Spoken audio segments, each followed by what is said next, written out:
Welcome to the dark side of BEASTwriter. I'm your host, Ryan Sakamoto, and today we're going to be breaking down the news and transactions. If you guys haven't heard the news yet, you guys are just getting off work. You guys are getting settled in on this Taco Tuesday. I get it. Don't worry. I got you covered doing a live stream here on this Pick 6 segment. So before we go ahead and get started, as I do on all my live streams, I just want to say mahalo, right? I want to thank each and every one of you for subscribing to my channel, for tuning in. If you don't have YouTube, you all obviously follow me on other social media outlets, whether it be Facebook group, Facebook Live, Facebook pages, TikTok, Instagram, all the social media networks you can think, Twitter, obviously. And so I can't thank you guys enough, obviously, here on YouTube. So thank you, thank you, thank you. And again, like I said, I wouldn't be here without you guys in my corner. So I really want to make that a point of emphasis, or what I always like to call a POE, because in order for me to, again, do my job, I would need my lifeline, and you guys are my lifeline. So again, it takes a village. I'm not this a one man. Oh yeah, look at me, look how cool. It's like, nah, dude, you're not that cool. First of all, and second of all, it really does take the whole DOB family, and that's why I call us the dark side of BEASTwriter family. So when people say, hey, look, like, oh, like at the game, right? I was on the field and people, oh man, what's up, Beast? And you guys got my attention. And so I talked about it on my last live stream, and I was like, oh man, thank you so much for supporting me, because let's face it, I mean, we all encounter people who are like, you thought one way. Talked about it with some of the guys in the media. You think things one way, and then obviously you have this perception of a person, and then they don't turn out to be that guy. You know what I mean? They just, I don't know, they get on the high horse for whatever the case may be. And, that's not what I'm about. That's not how I was raised. So again, I just want to say before we go ahead and get started that thank you so much for all the love and support. It really means a lot. So we're going to go ahead and get started. If you guys haven't heard the news, Johnathan Hankins was traded for a conditional late round pick. We're going to go ahead and talk about that late round pick. And usually people don't really put too much emphasis on late round picks or the draft, because obviously the draft is months and months and months and months and months and months away. However, you guys know how I formulate my analysis here on the DOB. I am like a rocket scientist when it comes to maneuvers across the entire landscape of the NFL, because in order to really dissect and formulate a mock draft, you have to know what the exact GMs are trying to do to formulate their own personnel department and formulating their own mock drafts and kind of the movers they're making. So if you don't know the transactions that are taking place and you're just focused on the team that you're solely covering, I think you're going to get lost. I think you're going to get lost in the shuffle. And by the time the draft rolls around, you're already a lost cause. And it's just kind of like spinning your wheels, because now you're behind the 8 ball. It's like, do your homework, get it done, pay attention to details, be detail oriented, and do your job. All right. Plain and simple. So this is my job. I'm going to be doing it. Hopefully I do a good job, because if I'm not doing my good job, then I'm doing a bad job. All right. So we're going to get started on that. So let's go ahead and break it down. Raiders GM Dave Ziegler. Now there's a question here by my guy, What's Up G. He says, are the Raiders sellers at the trading deadline if you think they're going on a win streak? I think it goes hand in hand, right? I think if you go on a win streak, yeah, you can still have some moving parts. I obviously, Jeff, I have a grading system. You've been following me dating back to the Niners and pre-COVID. So you know exactly what I'm talking about when I have my grading systems on the rest of the league. And so, like I said, I don't think it's a one-off in terms of you have to go one way and not the other. I don't think it's mutually exclusive. I think you can have both. So if there is, we'll look at it from GM Dave Ziegler's perspective. If there is an offer on the table that you think is beneficial for you, and again, we talk about the 3 parameters here in the DOB, right? What's one of the 3 parameters that we always talk about? The instant gratification versus long-term gains, right? Just like in the stock market. In the stock market, we all want that instant gratification. Oh, the stock went up 5 points or whatever the case may be, $5 or whatever. And it's like, oh, the next day it goes down $3. Like, oh, shoot. I'm not going to curse, but you know what I'm saying? Like, oh man, like, oh, I went down. Now we're breaking even. Now time to sell. It's like, nah, man, cool off, man. Take a chill pill. Let's cool down. Let's relax. Let's not get too emotional. And let's reassess the situation so we can kind of go ahead and get this thing in the right direction moving forward. So I don't think it's a one-off in terms of it being mutually exclusive. I think you can trade some players, some key players, and still get draft capital in return, and still do that without mortgaging your future or mortgaging the season. You look at the Carolina Panthers. People are saying that they're tanking. I can't say that definitely, because of the fact that GM Scott Fitter does a really good job. And if you guys know GM Scott Fitter, he comes from the Seattle Seahawks, right? So if you guys, again, you guys have to know the dynamics of the other GMs, right? People saying, oh man, the Panthers are tanking. Well, they traded Christian McCaffrey. Where it's like, nah, man, like they really didn't. Because are they trading Brian Burns, who's a Pro Bowl player in my grading system? What about Derek Brown? People forget about Derek Brown. I mean, Derek Brown's a staple, right? I don't think he's going to go anywhere. And then you have J.C. Horn on the back end there, right? So I don't think when you talk about moving parts, right? Now, Shaq Thompson may be a different story, but I mean, Shaq Thompson, he's not, to me, he's not a foundational core player. He's a foundational player that's just kind of borderline. He's not. So, I mean, I can see how Shaq Thompson might be on the trading block. I can see how some of the other guys might be on the trading block, but not Brian Burns.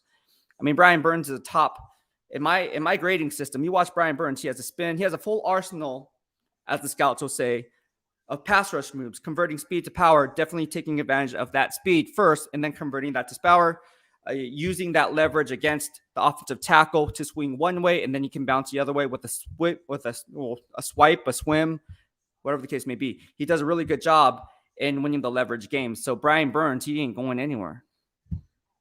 In fact, there was a report that multiple round 1 picks were in discussion for Brian Burns, and Scott Fitter said, nope. And Carolina Panthers, if you're watching, I got your back on that, man. I don't think you guys are tanking at all. And so that's what I'm going to go with. All right, I'm going to say they're not tanking, and whoever says they're tanking, man. Tanking to me is like when you just clean house. Like, let's just trade Brian Burns for those multiple round 1 picks. That would be tanking. But let's get and talk about the Las Vegas Raiders, because that's the topic of discussion here. All right. So if you guys haven't heard the news, let's break it down. We're going to go ahead and talk about the trade that Johnathan Hankins was traded along with a 2024 7th round pick. In return, they gain a 2023 6th round pick. Now we're going to talk about why that move was made. Why did GM Dave Ziegler make that move? And by the way, I think GM Dave Ziegler is a top 5 GM in this league. I already went on record saying he's going to be executive of the year in 2 to 3 years' time. So everybody who's saying GM Dave Ziegler is doing a bad job because he hadn't solidified the offense, come on, please stop. I talked about building an empire overnight. You know, you can't do that in a day. Sorry, not sorry. All right, so GM Dave Ziegler is doing all the right moves, making all the right transactions. I like what the moves he's making. You guys tend to forget he got Justin Huron, right? Freak accident in practice. He's out for the year, but he was a good player, right? Alex Bars comes in. He's a good player, right? You look at Dylan Parham they drafted. We're going to talk about all these. You guys got to take it for what it really is. You guys can't just go. When I say you, I don't mean you specifically. I'm just saying people in general that are coming at me sideways saying, oh, yeah, GM Dave Ziegler, oh my God, like offensive line. Take a chill pill, man. Take a chill pill. In order to formulate future success or future analysis, we have to delve into the past. So that's what we're going to do right now. All right. We're going to talk about the instant gratification versus long-term gains. All right. Let's go ahead and start before the season began and the moves that GM Dave Ziegler made, because again, the Johnathan Hankins trade, it has a domino effect onto why that trade was made. So let's go ahead and go back a few chapters and let's open up that book. So here we go. You guys remember, who's the backup quarterback of the Las Vegas Raiders? Well, it's a guy by the name of Jarrett Stidham, right? Wrote a big article on that. Thought he was a really, really nice piece. Went on Raider Nation Radio talking about it. That was like my debut, I think. And so we talked about this, and I talked about how Jarrett Stidham is perfect for the system with no drop-off in production. Yeah, they had Nick Mullins there, yada, yada, yada. Cool story, bro. Okay, that's all in the past. But you guys tend to forget, what did they do in order to get Jarrett Stidham to the Las Vegas Raiders? Or what did GM Dave Ziegler swing a deal for, right? It was a 2-for-1 deal. If you guys remember, they had to give up a 6th-round pick, which is their own, to Bill Belichick. In return, you got Jarrett Stidham and a 7th-round pick. So now you're not losing draft capital in terms of the number of draft picks that you have, but you are learning and losing draft position. All right. All right. So you lose a little bit of draft position there, but you pick up a backup quarterback who you can win with because there's no drop off in production because he's been under Josh McDaniel's system, which is why Nick Mullins was moved on. Right. That's why this is all coming into play, guys. Come on. All right. So now bear with me for a second. They now have 2 7th-round picks, but no 6th-round pick because they traded that to the New England Patriots. What do they do next? Guy by the name of Brian Edwards. Remember Brian Edwards? Oh, man. Why did we trade Brian? Oh, my God. I can't believe we traded Brian. Oh, my God. And what I say when the trade was made, I said that it was a good move. Why?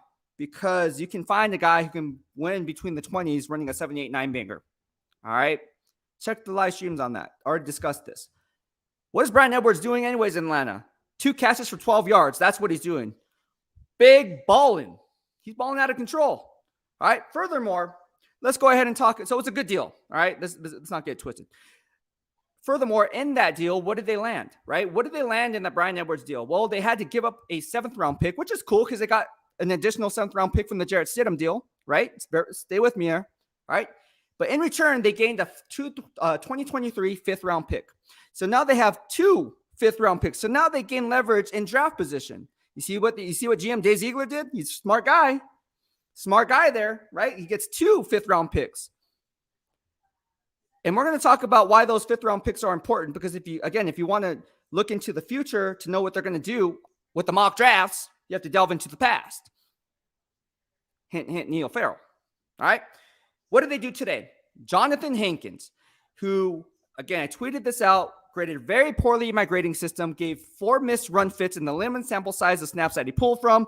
He was up there with Chandler Jones and Andrew Billings, tied for worst on the team. I'm not saying that those guys are bad. They're very good players, Chandler Jones and Andrew Billings, although Chandler Jones needs to pick it up a little bit in pass rush. But he got a half a sack. I'll give it to him. And I said he was going to have 4 or 5 sacks in the next 6-7 game span. So Chandler Jones, he's making me look like a smart man right now, picking up sacks left and right. And it's only half a sack, but watch. Next week, he might pick up 3 sacks. Just saying.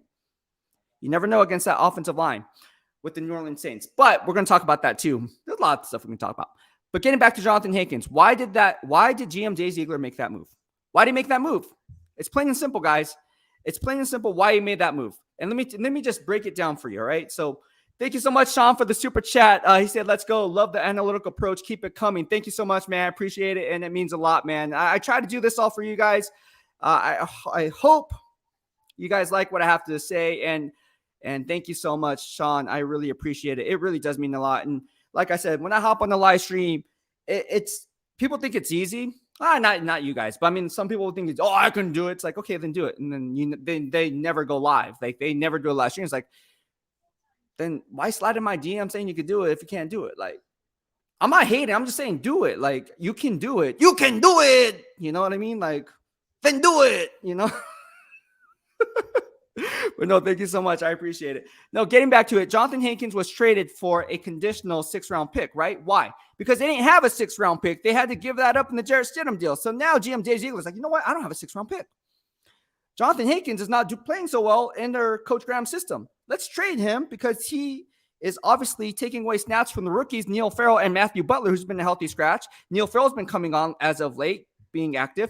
But we need to see what we have in those guys in order to formulate what we need to do moving forward in the draft. So the scouts can have an idea of exactly what to look for. Look, the scouts are on the road right now. They're probably running all these scouting reports to GM Dave Ziegler as we speak from the hotel room, living out of a duffel bag, which I did, right? Airbnb on the way from the Bay Area to here, right? So I know the grind, renting a car, all that, okay? They're hustling and bustling, man. So you got to, I like it when GM Dave Ziegler made this move, say, hey, man, we got back our 6th round pick. Oh, man, I would love that. If I was a scout, I love that, man. Because there's a player that I really like out of Tulsa. There's a player I like out of this small school, Tennessee, Chattanooga. I would say Hofstra, but Hofstra doesn't exist anymore. But yeah, no, we could. The reason why they made that move, or one of the reasons why, is because they needed to get that 6th round pick back, and they got something in return, right? So you give away a 2024 conditional 7th round pick, but that's 2 years out. You really don't know. It's kind of like who's coming out or who's staying. You really don't know. So 2023 is what we're looking for, and they got that pick back because obviously they gave that pick in the Jarrett Stidham deal with the New England Patriots. So I really like that. So if you're doing the math, we're going to go ahead and take a look at that because at the end of the day, I have your back. All right. So right now, as it currently stands, and let me just bring up the tickers right here because I know you guys love these tickers. Because I love these tickers. But thank you so much. I appreciate it, Sean. Castro Raider says, do you think the Commanders will be willing to trade Darren Payne? Roll Tide Roll. I'm a huge Roll Tide Roll fan, if you guys haven't noticed. Huge Roll Tide Roll fan. If you guys have been following me for how long? I don't know, forever. If so, do you think is the right price? Darren Payne to me in my grading system is a very good very good interior defensive lineman. I think he benefits greatly from John Allen. Now, John Allen, my grading system, is a Pro Bowl player. I talked about him that he's not a household name, but he should be, right?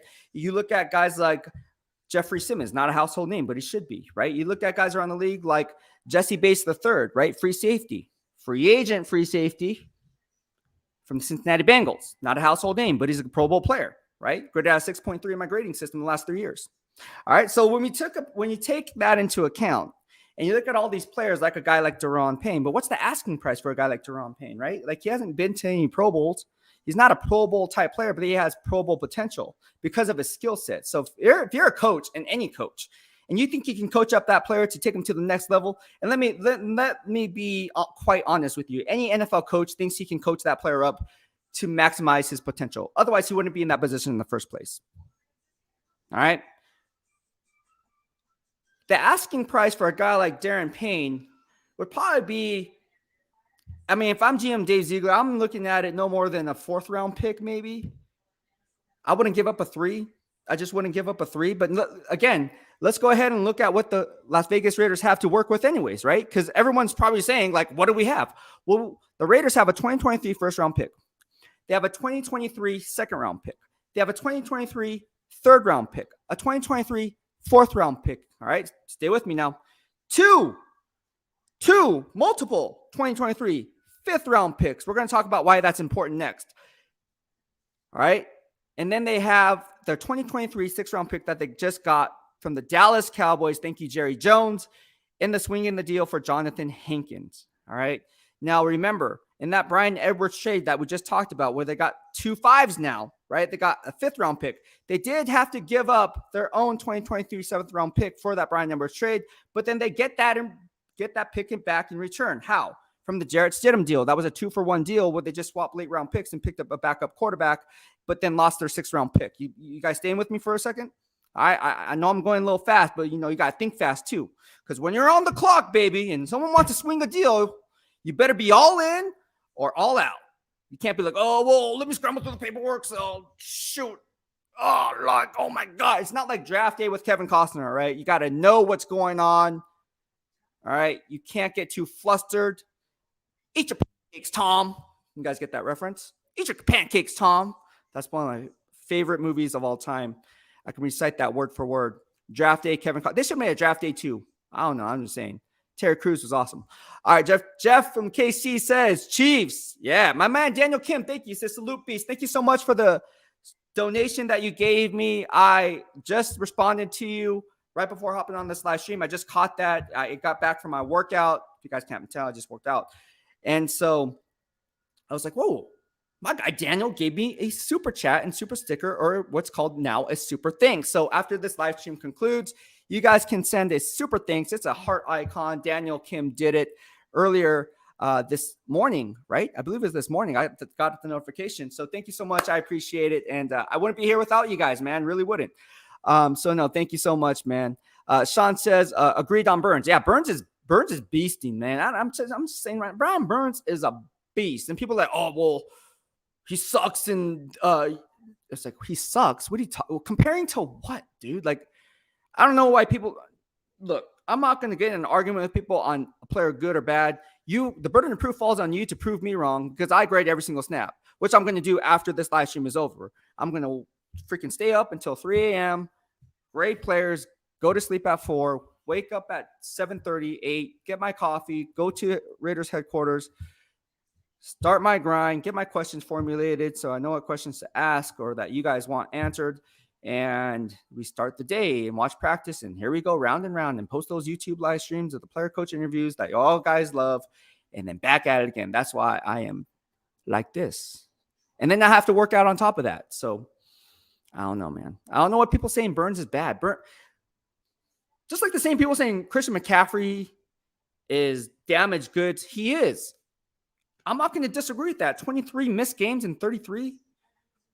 I know this is a small sample size to pull from. We're not talking about 2022, but let's be honest, man. A guy that light in the butt, can he sustain a full 17-game schedule, let alone a deep playoff run? I'm not so sure, but I hope so. For all you Niner fans who are asking me the CMC questions nonstop from the gym today, I'm going to give you guys the lowdown on that because, again, we have to know the pulse of the whole entire NFL in order to formulate our analysis on the Raider Nation. Carolina Panthers are a team that I like. I mean, we talk about Brian Burns, you talk about Shaq Thompson, you know, you can name drop people, Derek Brown, right? But a guy who I really like is DJ Moore in my gradings. DJ Moore is equivalent to, how do I explain this for you Raider fans and Niner fans? It would be a little extreme to say, well, okay, he's not as, obviously, okay, before I say this, he's not as good as like a John Taylor, but he's kind of like under the radar like John Taylor. Like, everyone knows about the other wide receiver, Jerry Rice, but no one pays attention to John Taylor much, even though John Taylor would have been the man. JT would have been the man if Jerry Rice wasn't there. I'm just saying, JT was fun to watch. He could return. He could do everything. But no, DJ Moore is a guy who's kind of like under the radar in that sense. It's like no one really talks about DJ Moore, but you probably should. And it's a lot in large part due to the quarterback play. PJ Walker, I mean, come on, really? Sam Darnold, I mean, really? Come on. Baker Mayfield, they need a quarterback. So keep your eye out on DJ Moore for all you guys. DJ Moore's a beast. I like DJ Moore a lot. You want to talk about a beast? Let's talk about DJ Moore. But no, getting back to the Las Vegas Raiders and what they're doing, let me put that banner up for you and what Raiders GM Dave Ziegler is really doing, right? So he has 8 draft picks, and we talked about this, right? We just talked about they have a round 1, round 2, round 3, round 4, which is their own. They have 2 round 5s, their own, in the trade for the Brian Edwards trade. So they have 2 fifth-round picks. They have a round 6 pick that they just got back from the Dallas Cowboys, who, again, they ain't have one earlier on in that Jarrett Stidham 2-for-1 deal that they traded away to the New England Patriots. So they got that pick back. And they also gained a 7th-round pick in return from that deal. All right. So all in all, they have 8 draft picks. All right. So now let's talk about instant gratification versus long-term gains. I always like to do this. I like these stickers too, by the way. I like to talk about the instant gratification versus long-term gains. Why? Because the instant gratification and long-term gains tell us a story. They paint a picture of exactly what's to come in the future. All right. 2 Red Rings says, is Ziegler making all the personnel decisions or is he letting his coaches do it? That's a great question. I do not know. That's a question for Dave Ziegler, and I do not know the answer to that. Jeff from KC says 2 firsts is a good deal. 2 firsts is a good deal for Brian Burns, but at the end of the day, I think if you're looking for an elite pass rusher in today's NFL, I think giving up multiple first-round picks for a guy who is really on the come up, right? He's borderline all-pro player. I mean, if you take away a few players off, well, take away. Let's go run down the list off the top of my head. T.J. Watt, right, but he's hurt. Myles Garrett, Khalil Mack, right? You name Max Crosby, of course. We can list all these guys. He's just a tier below that. And he's probably the top of that tier. So he's right there. I mean, giving up multiple round 1 picks, you have to look at the draft position. And then you also have to look, as I always say, each draft has its own identity, just like each NFL season has its own identity. So when you say multiple round 1 picks, if I'm a GM and I'm looking at the financial snap sheet and I'm looking at my depth chart, I'm looking at this and saying, hey, look, okay, realistically, what do we have? Let's look at the salary cap. Okay, is there surprise cuts that we need to get rid of? Okay, who's coming in? Who's those guys free agents? All right, who's the surprise cut that the Philadelphia Eagles may get rid of? Can we pick up that guy financially in our snap sheet? And then let's look at the draft. 2 to 3 year outlook, right? So again, in any given draft, wide receiver could be the cream of the crop, and it could be really, really shallow when it comes to the running back group. All right. And again, that's why positional groups are so important when you run these tiers, because not all round 1 picks are created equal. Everyone looks at the valuation chart. I don't pay attention to the valuation chart. I pay attention to the valuation of the player based on the mock drafts of running that chart, of running those mock drafts. Because again, if you have 10 edge rushers in a given draft, right? And let's say you have 8 to 10 first round picks that could end up being edge rushers, right? That's a cream of the crop. But let's say you don't need an edge rusher. Okay, so then, but you need a running back, but then it's thin at running back. So like and let's say you're thin at wide receiver and it's thin at wide receivers. Like, okay, so where does that match up? Like, where does the valuation versus evaluation match up? And we always talk about that here, right? Because you have to look at the vertical board and the horizontal board, and then you have another board. Some teams have other boards, but usually you have a vertical board or what's called the big board, Mel Kiper big board, whatever the case may be. It's a vertical board, top 10 players. And then you have your horizontal board based on positional rankings, based on needs. So there's a needs package, and then there's also a positional tier package based on their position. And then there's also the big board, and you kind of cross match what you see fit. And then you have a discussion with your scouts and everyone involved and listen to their voice and say, hey, look, okay, what do we do when we're on the clock? We're on the clock. There's a 2 to 3 cluster of players here. Should we trade down? Should we trade up? Should we trade back? Should we stay put? What do we do? Right? What do we do? So there's a lot of things that go into it. And that's why I'm just saying like, hey, look, man, we really don't know what's going on in terms of like what they're thinking, but we can kind of formulate the analysis as to what's been done. Right? So again, I'm not going to say, oh, they're going to do this. And it's like, nah, man, they're really not going to do that. But let's go ahead and look at what Dave Ziegler did, right? In the 2022 NFL draft. If you guys remember, they traded 2 fifth-round picks. Yes, they had 2 fifth-round picks, and they traded up to get Neil Farrell in the 4th round. What do they have in 2023? 2 fifth-round picks. So lightning strikes twice again for GM Dave Ziegler. If he sees fit to maneuver the draft board how he sees fit, he's going to move up in the draft and get that player. You guys remember, if you guys follow me in the BEASTwriter Plus newsletter and you guys follow me here on YouTube, you guys would know as I was doing this live stream, I was talking about it.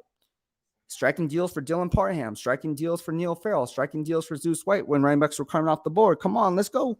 Let's go. Let's talk about this. All right.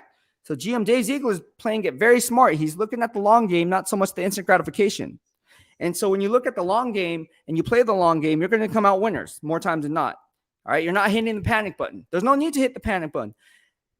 I don't understand why some fans say we should hit the panic button. You know, they shouldn't. They shouldn't. DK says Hankins for a 5th straight up, maybe, but swapping a 7th for a 6th is no value. I disagree with that because I think when you get that 6th round pick in return and then you only give up a 2024 future 7th round pick, you're looking at your draft capital that you have, which is 8 total draft picks. So now you get that 6 back, which you can maneuver because you now have 2 5s on top of that. So again, when you just look at it for what it is and just look at the trade and look at the notification, it really doesn't paint a clear picture. But I'm trying to paint a clear picture is, look, he's getting the draft capital back and he got players that he wanted in the system, in the cultural identity of the Raider way. So holla at your boy. Give credit to GM Dave Ziegler. Let's give him a round of applause, everybody. All right. So if you guys haven't noticed, I'm a huge Dave Ziegler fan. I love Dave Ziegler. Good guy. Kevin Lurker says, good evening, B. What's going on, Kevin? How you doing today, man? I'm doing great. Thank you for asking here in the DOB. Just got off my workout, did a 3-hour workout, and it was glorious. And I wanted someone to shoot a video so I can post it up for you guys so you guys can kind of learn the tricks of the trade of my workouts because you guys have been asking me. And unfortunately, I wasn't able to get anyone to shoot a video because, one, there's really no one there at the time I went. There's like nobody there. So I was like, better luck next time, Beast. But I'll be sure to get that out there to you. Maybe if I have my friend Tevin usually comes there and he'll shoot a video. All right. So Sean says Allen is a beast. He is. Jonathan Allen is a beast, man. I mean, he does that move. People, it's not even a bull rush. A bull rush where you just like, you would just use your force and freaking walk back the offensive lineman into the quarterback, flushing the pocket, right? That's what a bull rush is. No. Jonathan Allen has a go-to bear hug. He will literally bear hug the offensive lineman and forklift him and then drive him back.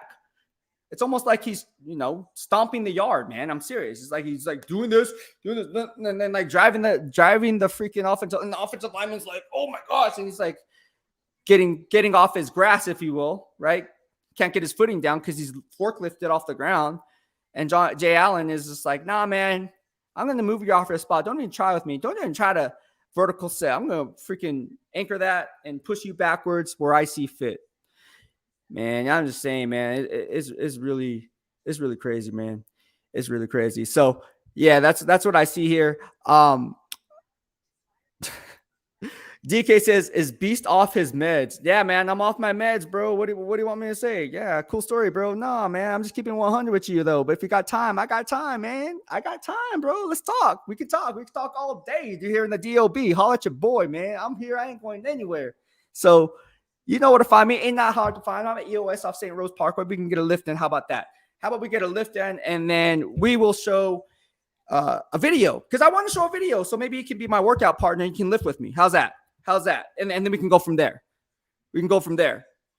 I think that would be really cool if we can do a workout video with my followers. I think that'd be awesome. And the haters too. I mean, the haters are welcome too. I mean, everybody wants to get fit, right? Who doesn't like to get fit? DK says, there's a lot of things going on here. Sean says, Ruben. We have Ruben says, Raiders need a big mofo like a Vince Wilfork. Look, it's funny you mentioned Vince Wilfork. My guy, Andre Carter, one of my good friends, right? Coached Neil Farrell at LSU, wrote an article out on the BEASTwriter Plus newsletter, talked about it here on YouTube. He called him a lot of Vince Wilfork, and he would know. He played under Coach Graham. He actually coached Neil Farrell at LSU, and he also played with Vince Wilfork. Go figure. Pro Bowl Andre Carter. Yes, you guys remember Andre Carter? Played for the Patriots, played for the Raiders, played for all these other teams, for the Niners, right? So you cannot tell me that Andre Carter doesn't know what he's talking about. He does. He comes from the NFL bloodlines. Go ahead and Wikipedia it right now. You will see what I'm talking about. Castro Raiders says, Neil Farrell, they have one, according to my man, Andre Carter. Castro says, will you mind trading for Danico Autry? He is an underrated defensive tackle from the Colts. Yes, Danico Autry is good. He's very underrated. He's having a really good year. However, I wouldn't trade for Danico Autry simply because I like the players that they have in place when it comes to valuation versus evaluation. Look, Danico Autry to come in, he's going to have to win those one-on-one battles that Coach Graham always likes to talk about. Talked about it today when we talked to Coach today earlier in the AM. You have to win your one-on-one battles. He can do that, but at what point is it worth giving up a late-round pick rather than getting a guy later in the draft that you can develop, right? And so I think that's the one-off here. I would say stay away from Danico Autry.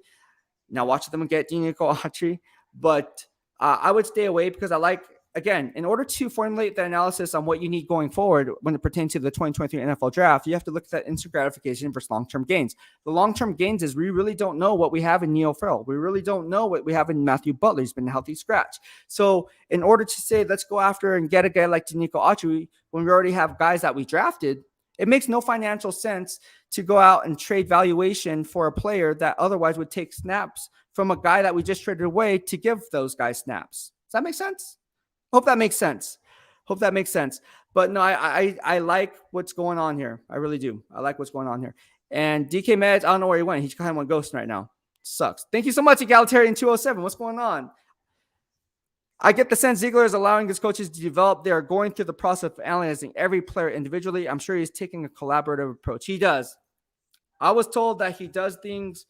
Look, at 360-degree feedback is welcomed when it comes to GM Dave Ziegler. I think that's good from the peers, from the coaching staff. All parties have to work together, right? Usually you'll have that GM that says, I'm the head honcho. I don't care what you do.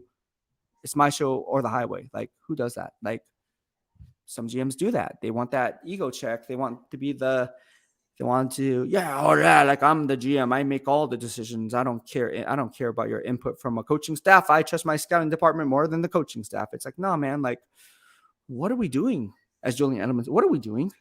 I thought we were a team. There's no I in team.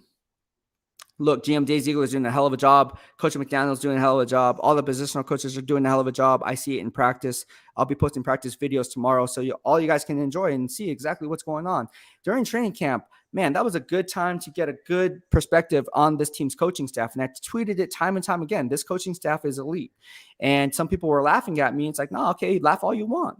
Like, you're not here, first of all. Second of all, you're not seeing what I'm seeing because you're not here. Third of all, look at what they're doing on game days, right? Like, if you understand the coaching points that are being taught, you will understand the leverage game. You'll understand the fundamentals that they're teaching and preaching, and you will understand the rules of engagement as to why they're teaching these principles. If you don't understand any of those concepts, you're lost, bro. You're lost. And like I said, everyone from the top down, from Coach Graham, from Coach Lombardi to Coach McMahon, I mean, everybody, all parties involved, Coach Simmons, Coach Clemens. I mean, we can talk about it all we want, man. I'm telling you, Coach Oakham. I mean, here we go. Let's go. They're good. Coach AP, Antonio. I like it. That guy can play tomorrow. You need a linebacker? AP will be on it. That guy is big. Kevin Wynn says Ziegler has been well trained. Yes, he has. Absolutely. Kevin says, I take that 6 any day. Yeah, me too. Me too. Let's stockpile picks. Look, Sean says stacking picks. Yeah, what's wrong with stacking picks? He says equals flexibility. Exactly. Why? Because you want to leverage your draft how you see fit. Look, people don't understand. We just watch what's on games on Sundays, right? We just watch the Sunday games, the Monday night games, the Thursday night games. We're not paying too much attention to the draft right now because it's months away. However, everyone turns that 180 once the season ends because it's like, oh, we're going to draft. Oh, now the draft position is set. Okay, let's look at the mock drafts. Okay, no, man, you got to do that today. And that's what the scouts are doing. They're looking at that today. That's what GM Dave Ziegler does. He does that today. I'm telling you, the good scouts, the good scouting departments, they literally do this day in and day out. They don't take any days off. It's like me at the gym. No days off. Hustle and grind. All work, no play. You play later and you will lose because iron sharpens iron. The moment you get content is the moment you lose that hunger for success, right? You lose that hunger for success. So sorry, not sorry. I'm telling you guys right now, the coaching staff, the scouting department, everyone I'm telling you guys right now, you're going to look at this draft and be like, damn, Dave Ziegler did a hell of a draft. Calling it now.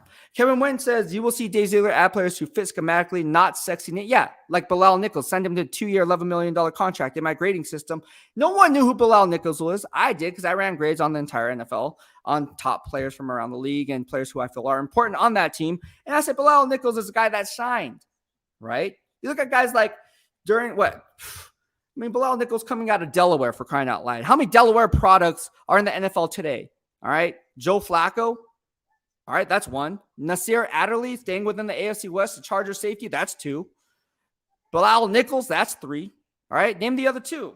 Go ahead and find them. It's hard. But there's 5 of them. 5 active players, only 5. All right. So Bilal Nichols to me was a 2-down run stuffer. I said, don't get too hyped on him being a double-digit sack artist because it's not his game. And someone's like, oh, well, he needs to get. Look, he had 2 quarterback hits in my grading system last week versus Houston Texans, so he's getting it done. All right? That's all I got to say about that. If you want grades on Bilal Nichols, I got grades. I graded every single snap, dating back to his rookie season. And I'm surprised, by the way, that Ryan Poles did not re-sign Bilal Nichols, and then he also let Akeem Hicks walk and go to the Tampa Bay. But I thought that was mind-boggling. And GM Dave Zeigler looked at it. Oh, one man's treasure is another man's treasure. Come on, Bilal. I'll take you up. Hop on the silver and black train. Let's go. Oh, man. All right. We have Mariah, 49 Faithful. She says, how are you, great beast? I'm doing good. Oh, she says, how are you, great beast? Hope you're a great beast. I'm doing well. How are you? I haven't talked to Mariah since. Mariah, when's the last time I talked to you? She's a Niner fan, and she has her own YouTube channel and doing her own thing with the 49ers. Mariah's cool, man. Mariah, what are you up to? I haven't talked to you since, COVID? Has it been since COVID? I think it's been since COVID. I want to say it's been since COVID, Mariah. I want to say it's been a minute. It's been a hot minute. But go follow her. That's my girl, Mariah. She covers the 49ers if you're a Niner fan. Kevin Wynn says, Rob Ryan is a heck of a coach. Yes, he is. I like Rob Ryan. I'm a huge Rob Ryan fan. I think he's very smart. Obviously comes from NFL bloodlines, having his father invent the bear front. If you guys know what the bear front is, I went ahead and broke that down here on YouTube live stream. A bear front is, do you guys want to know what a bear front is? Drop a comment. Send me a super chat, for crying out loud, if you guys want to know what a bear front is. We're talking scheme. Bear front is a scheme that not too many teams run, but then in order to kind of take away the outside zone runs, you can kind of use a bear front if you have the interior defensive lineman and strong defensive front 7 to hold the edges on the outside. So, again, we can talk X's and O's. We can talk about draft capital. We can talk about the future, instant gratification versus long-term gains, why the move was made, what's the parameters from a GM perspective, what's the parameter from a coaching perspective, what's the parameter from a player's perspective. And let's face it, the Raiders are not done yet. Jonathan Abram and Cleve Farrell are on the trading block, according to ESPN. Look, not kidding. There was a report that was out. I'm just going to put it up here for you guys. It was reported by, I believe, Jeremy Fowler from ESPN. And this is what he said. Former first-round picks on the move in Vegas. Speaking of Ziegler, it's no secret he has worked to shed players from the Mike Mayock regime. A few players to watch are a pair of 2019 first-rounders, defensive lineman Clelin Ferrell and safety Jonathan Abram. I'm told, not me, but Jeremy Feller, I'm told Vegas has had talks with teams on both players in recent months, with Abrams' name circulating a lot. The Raiders are trying to start new with players who fit their personality, and NFC exec said, who's that NFC exec? Well, let's kind of read between the lines here. For him to have that analysis, either he knows someone internally in the Raiders organization inside that building, or he's actually in talks with one of these players. I mean, it could be, right? I mean, this is all assuming, conspiracy theory. No, I'm joking. But it is interesting that NFC exec would say that. That means he must know something, obviously. So then let's look at the needs of that NFC exec and look at the teams that on the NFC who may have a need for a Jonathan Abram or Clelin Ferrell. Oh, see, there you go. They've been pretty aggressive in that, he says, that NFC exec. Obviously, no one would release that source. That'd be dumb, and you would lose credibility if you did, because you'd never release your sources. That's the stupidest, dumbest. It's a dumb move. It's a dumb move. LV Maximus says, damn, I'm late. What's up? What's going on, man? You're never late. You're always in here. You're good, man. Kevin Wayne says, how you doing, by the way, LV Maximus? Auntie Six Soldier says, in your opinion, what's going on with our special teams? There's nothing really going on with the special teams. Look, I talked to Amir Abdullah after the game. If you guys remember, he did that nice run back, and then he got called back for a penalty, not on him, obviously. And he had to do it all again. And the special teams is great. I think they're doing a really good job. I like their special teams coach. I think he does a phenomenal job during practice. He's, again, when you talk about attention to details and being detail-oriented and not getting too far ahead, right, of themselves, right? Not getting too far ahead. Let's go back and work the fundamentals before we can go ahead and go to plan B, right? In order to really plant the seed so it can grow into something beneficial, right? You can't just expect the plant to grow without no water, right? Ain't no way it's going to do that. So, no, everyone from the special trust me, the special teams coach is all about the leverage game. He's all about taking proper angles, and he's doing a phenomenal job. I like the special teams coach, man, right? I like him. There's not too many people I don't like, but I take that back. There's people there's coaches that I don't like who I talked about yesterday on my live stream. Didn't put any names out there, but there's some coaches, not on the Raiders coaching staff, obviously, but in years past, I'm looking at it. I'm like, man, what are you doing, dude? Like telling them, like, whatever. I don't get paid the big bucks. They do. Milfunder, thank you so much for the super chat. He says, Forrest Trader, how much creatine do you take? I'm a 49ers hater. I didn't know I was a 49ers trader. I had no idea I was a 49ers trader. How much creatine? I take no creatine, believe it or not. I do take pre-workout, BCAAs, and whey protein isolates, and I do take a testosterone booster. So I do take that, and fish oil, and a multivitamin, and what else do I take? I take 20 pills in the morning. Believe it or not, I do take 20 pills in the morning. And so what else do I take? Sometimes if I'm on prep, I take a diuretic, which is basically a banned substance. So that's why people were, this player was suspended for PEDs. It's like, okay, like, what's the PED though? Like, it could literally be something you get from GNC. Literally, like a testosterone booster, that's a banned substance under the NFLPA guidelines. I'm serious. You cannot take testosterone boosters. You can't do anything that enhances that type of, production, right? You can't take water pills. That would be a diuretic, right? It's diuretics. Coffee's a diuretic, but it's natural coffee, right? But I mean, like, you can get water pills, right? Like Drip Dry, Expel, whatever the case may be. You can get on Amazon, right? You can go to freaking Costco, right? Go to your local grocery store. You can find diuretics all day, every day. And so, like, that's why people, he must be taking steroids. It's not, nah, man. It's like, do your research. Milf Hunter said, when will you get your IFBB Pro card? Look, that's a great question, man. That's a great question. And it's funny because people already think I'm a pro and I'm not. Just putting it out there, I am not a pro. Nowhere in my estimation, nowhere do I look like a pro. I'm borderline, whatever. But right now, I do not look like a pro at all. Just putting it out there. I don't think it's a secret. I don't look like a pro. Like, I go to the gym, people, oh man, like you're the biggest guy here. I'm like, nah, man. Like, in my head, I'm thinking thanks, but like, I have body dysmorphia because in my mind, I'm, the iron sharpens iron mentality is, nah, man, like, I know guys who look better than me That's why I'm here grinding it out, because I need to look better than them in order to win and get my pro card. So that's a great question. I am on, you guys know I'm on Team Ventura, coached up by Omar Ventura. And Team Ventura, Ventura Boys, holla at your boy. Sponsored by EVOGEN. I'm an EVOGEN athlete. Y'all know about that. So, yeah, that's a great question. You know, my guy Franklin over at EOS, he got his pro card. I told him he was going to get his pro card when I saw him. And we just kind of connected because, you know, you can kind of tell who competes and who doesn't, or who's on that level. And so I saw him. I was like, man, you're looking for big, man. You're a big boy. He's like, thanks. I was like, when's your show? Because I can tell he's getting prepped for a show, because, you know, usually we have the same workouts, right? We do the same workout routines and on the same program or a similar program. So he was just talking to me, and I was like, man, you're probably going to get your pro card. Like, you're going to get it like this weekend.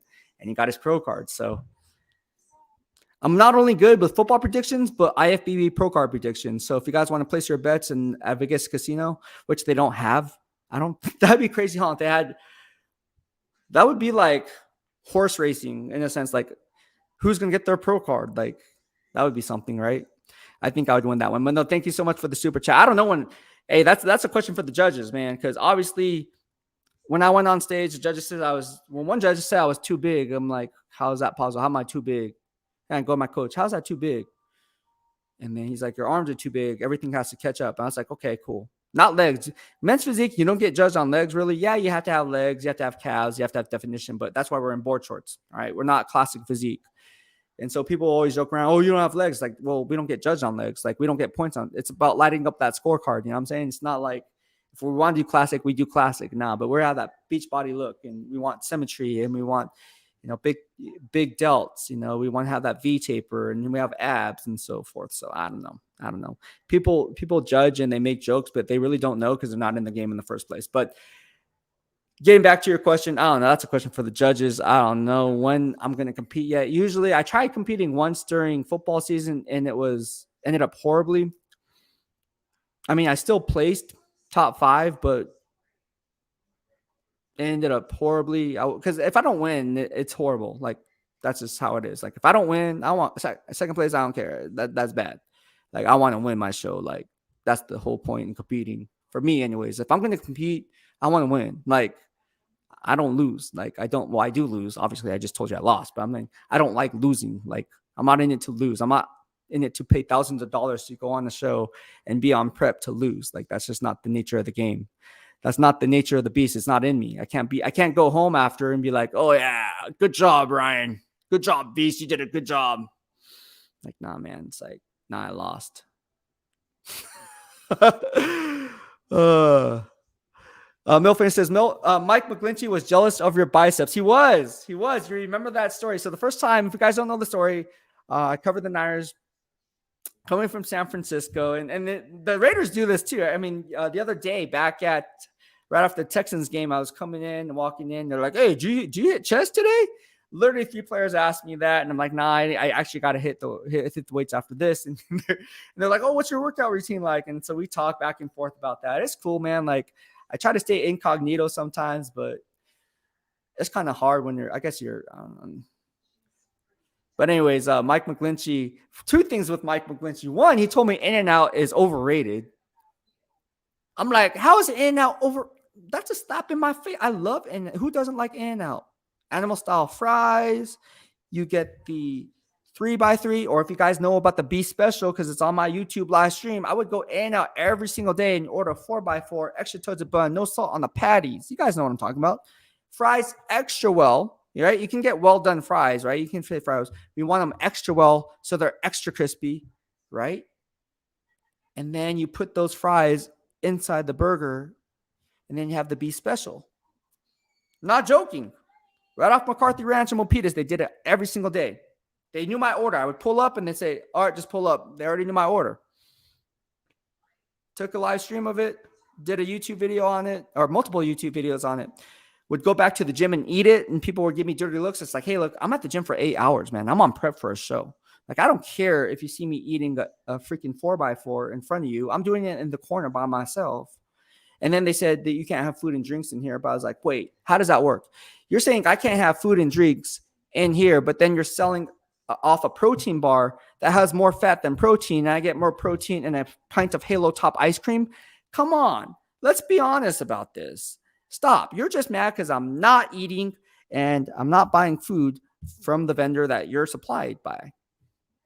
So no, I'm going to eat this In-N-Out and I'm going to enjoy it because it has more protein, has better fats. I need the fat because it's leg day. And swipe left. You don't like it? Swipe left.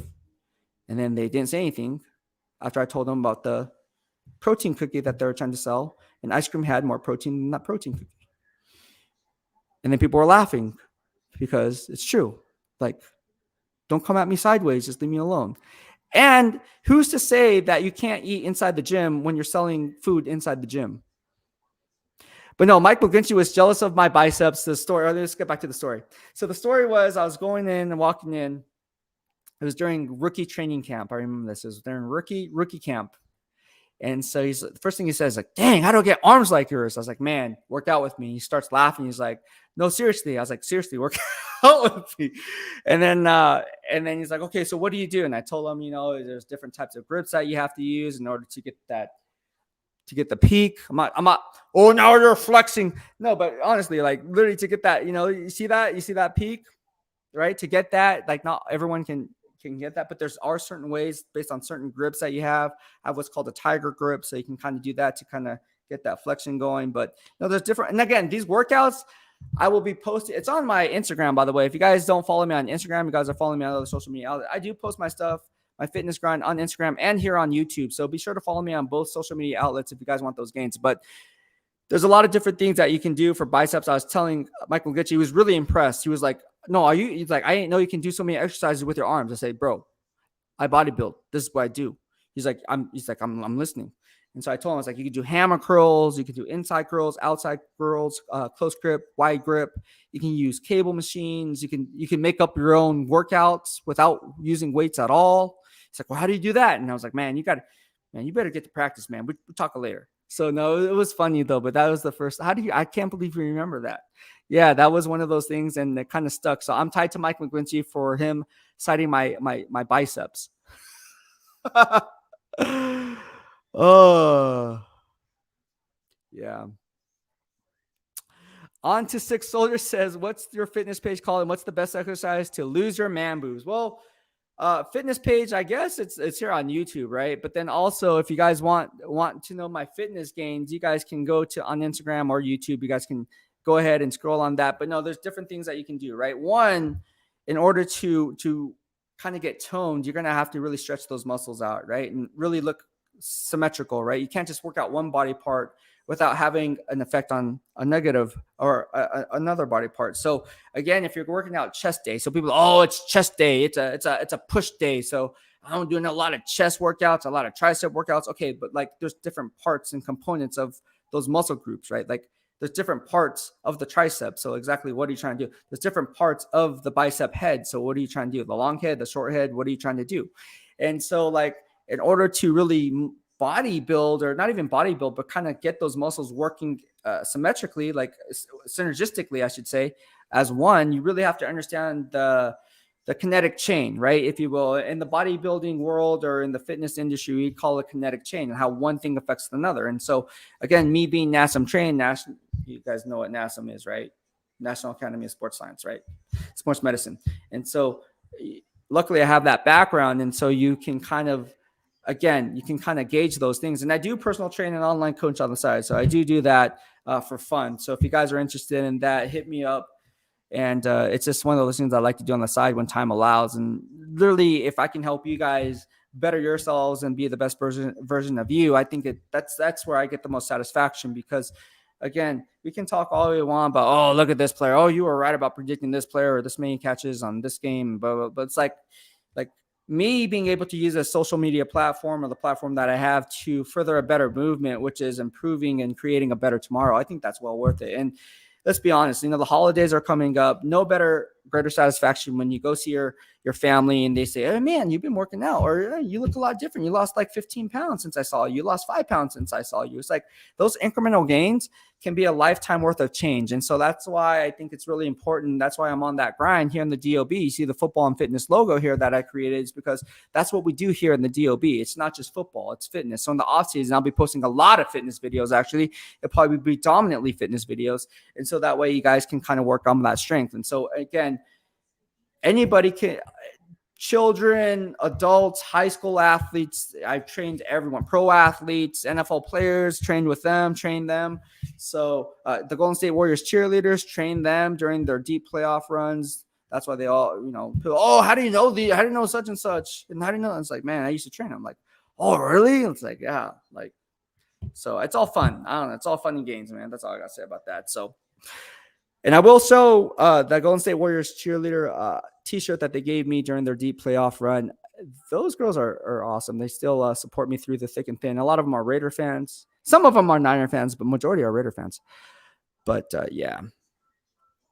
All right. So Jamie is, what's up from the 808? What's going on? Mahalo, my man. I see you. Thank you for joining the BEASTwriter family here in the DOB. GAP just says, "Howdy, folks." Thank you, man. Gone to Six Soldier says, "Get started to follow you, brother." Thanks so much, man. I appreciate you. My man, Aloha Dennis says, "Loop Beast," and he was grubbing it up, eating enough for two. Hopefully, Dennis, you were eating enough for two when on your vacation to El Salvador. Dennis also follows me on Instagram, so you guys can follow me on IG too. Look at all my social media and all my live streams are posted down below in the description box below. So people say how to find me. It's not that hard to find because I post it in every single video that I post up on YouTube. So no matter what it is, just go to the description box, click on the description. But you can do that right now and see all my social media there. It's all posted there for you. My Facebook page, my Facebook group. What else am I on? TikTok, Instagram, Twitter, YouTube, you name it. All in one stop. Yeah. Auntie Six Soul said, "What's going on with Waller?" Well, he has a hamstring injury, but to be honest with you, I'm not saying he doesn't have a hamstring injury because obviously he does have a hamstring injury. But the extent of that hamstring injury, I'm not sure what the extent is. I would like to know what kind of a grade that strain is, because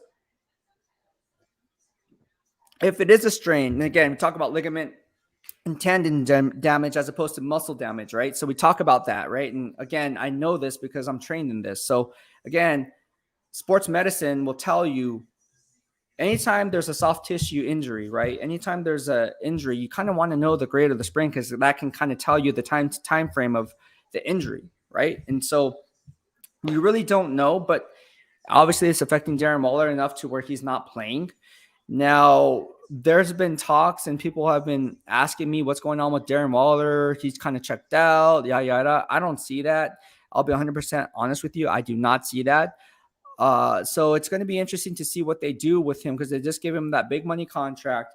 Now, I will say this. I will say if you look, and again, from a GM perspective, and I'm just looking at it from a GM perspective, not specifically Dave Ziegler, but just a GM in general, and you're looking at the company snapshot, right? And the company snapshot will tell you a few things, right? It will tell you who is available in free agency moving forward, right? In the 2023 free agency pool. But then it also paints a picture of exactly what you need in the draft. So again, when you look at those two things and then they kind of line up, you can kind of figure out, okay, if we were to make a swing a deal, right? We're talking about trades here. They just swing Johnathan Hankins for a 6th-round pick that they needed because obviously they didn't have the 6th-round pick and they got it back from the New England Patriots because obviously they got that Jarrett Stidham 2-for-1 deal. But getting back to it, you look at it from that perspective and you're saying, hey, look, okay, so what exactly do we need and how can we get that value in return, right? We look at the instant gratification versus long-term gains, but you also need to take into account valuation versus evaluation. What's the valuation versus evaluation of trading some of these players that may not be core foundational core players for our roster, but then also get something in return to where we get a good, strong ROI? I talked about it on 2 live streams ago when I looked at the 2023 outlook when it comes to the free agency class, right? There's a guy by the name of Jack Conklin who I've been extremely high on. Jack Conklin plays for the Cleveland Browns. He graded at a first-team All-Pro level the last 3 years in my grading system. He got my vote for Pro Football Writers Association as a first-team All-Pro. Jack Conklin's contract is now coming up, right? He's going to be due to be an unrestricted free agent. And if you're looking for a right tackle, because we all know that Thayer Munford has the potential. We all know that Jermaine Illuminor can be a strong stopgap, but you really need that right tackle to really solidify Colton Miller on the left side so you can have two bookends for the foreseeable future for Derek Carr. Why not go after a guy like Jack Conklin? He's smart. He's tough. He fits the Raider mentality. He's very fundamentally sound. He has a nasty mean streak, which they could use on that offensive line. I think they can use somewhat of a nasty mean streak. Jack Conklin checks that box. He provides everything you need. And if you guys remember, he comes from the Tennessee Titans before the Cleveland Browns. So you look at how the game is played today, and you need a Jack Conklin. Look, you have Colton Miller and Jack Conklin, right? And he's on an expiring contract this year, right? So look how the success that Nick Chubb is having, Kareem Hunt. I mean, come on. There's a reason why the Cleveland Browns can run the freaking football, right? It's not solely on Joel Bitonio or Wyatt Tiller, right? There's a guy by the name of Jack Conklin there. Of course, you have Jedrick Wills, Roll Tide Roll, but you guys get the picture. JC Cheddar obviously retired, but you guys get the picture. Jack Conklin is going to be a guy that I think GM Dave Ziegler should target. Now, is that going to be today or tomorrow? I don't know, right? I don't know. And he's going to be commanding, obviously, going to be one of the highly prized free agents. And we talked about Michael McGlinchey. What's going to happen with him, right? So Mike McGlinchey can be another guy you look at, but I'm not sold on Mike McGlinchey. I covered him back with the San Francisco 49ers. I think, to be honest with you, I can see him going, I don't know, to another, I don't know. I would say the Colts, but the Colts already have a right to, I don't know. I don't know where they're going to go with him, but I can't see Mike McGlinchey returning in 2023 with the San Francisco 49ers. But no, getting back to Jack Conklin, he'd be a good fit. And then again, you guys got to remember Brandon Parker. He's a name that no one's talking about. They still have Brandon Parker. Like, yeah, he got injured, but what's going on with Brandon Parker? Are they going to re-sign him to kind of provide the iron sharpens iron mentality on the right side, or what's going to happen with him? So again, you have to look at the dynamics of the other 31 other NFL teams in order to formulate this analysis. Look, Billy Turner also for the Denver Broncos win the AFC West. Can they go after a guy like him? Or Jawan Taylor, right? A former first-round pick, right? We really don't know what's going on with some of these guys. And then you look around the league and the dynamics of the other teams, even within the conference or outside the conference, whatever the case may be, and you look at guys like, I don't know, like who's somebody that, like, okay, you guys are Niner fans, right? Tom Compton, all right? He's horrible, but I mean, he's a guy that there's going to be a team that takes a flyer on him, right? The Denver Broncos, he's with the Broncos, I think, right now. But I mean, I don't know. You just really know. And then obviously you have the Colts, who we just talked about, and I think they have Dennis Kelly. Dennis Kelly is a right tackle, and we don't know what's going on with him. So he's going to be a free agent. So I don't know what's going on, but you do know the left side is going to be solidified with Dylan Parham and Colton Miller. I think that's a good bet and a safe play. I like those guys. The Raider Room says, salute, Beast. What's going on, man? I see you. Thank you so much. And again, if you guys are watching this live stream, just give it a thumbs up, and that will do me a solid. Also, if you guys want to donate, people are asking me in the DOB how to donate. You guys can do so to the live stream directly by sending me a super chat or super sticker. I just want to appreciate everyone who has already done that. Let me just go back and give you guys a shout out, because I do really appreciate the super chat and super stickers. Thank you so much, Sean, for the super chat and super sticker. I really appreciate it. And again, I wouldn't be here without you guys in my corner, but no, doing these live streams and you guys send me these makes it definitely worthwhile. So thank you so much. And again, I know times are tough. If you guys just give the video a thumbs up, it will definitely help the algorithm, and it'll show YouTube that, hey, maybe other people like you who are Raider fans may like the interest of the BEASTwriter channel. And so maybe it'll recommend it to them. And so that will really help out. Will do me a solid, right? And that's free. So just give it a thumbs up if you guys want to show that love. And so thank you so much, Sean. Thank you so much, Milf Hunter. I told you I like that name. He's like, when will you get your IFBB Pro card? And then also he talked about, can't believe you remember the Mike McGlinchey story and the in and out story on the biceps. I think that was that you have a good memory. Nothing gets by you, that's for sure. And again, we have fan bases from all over, whether it be the Chiefs, Niners, Steelers, Broncos, Panthers, Falcons, Jets. You have a lot of Jets fans in here too. Giants, Packers, Chiefs.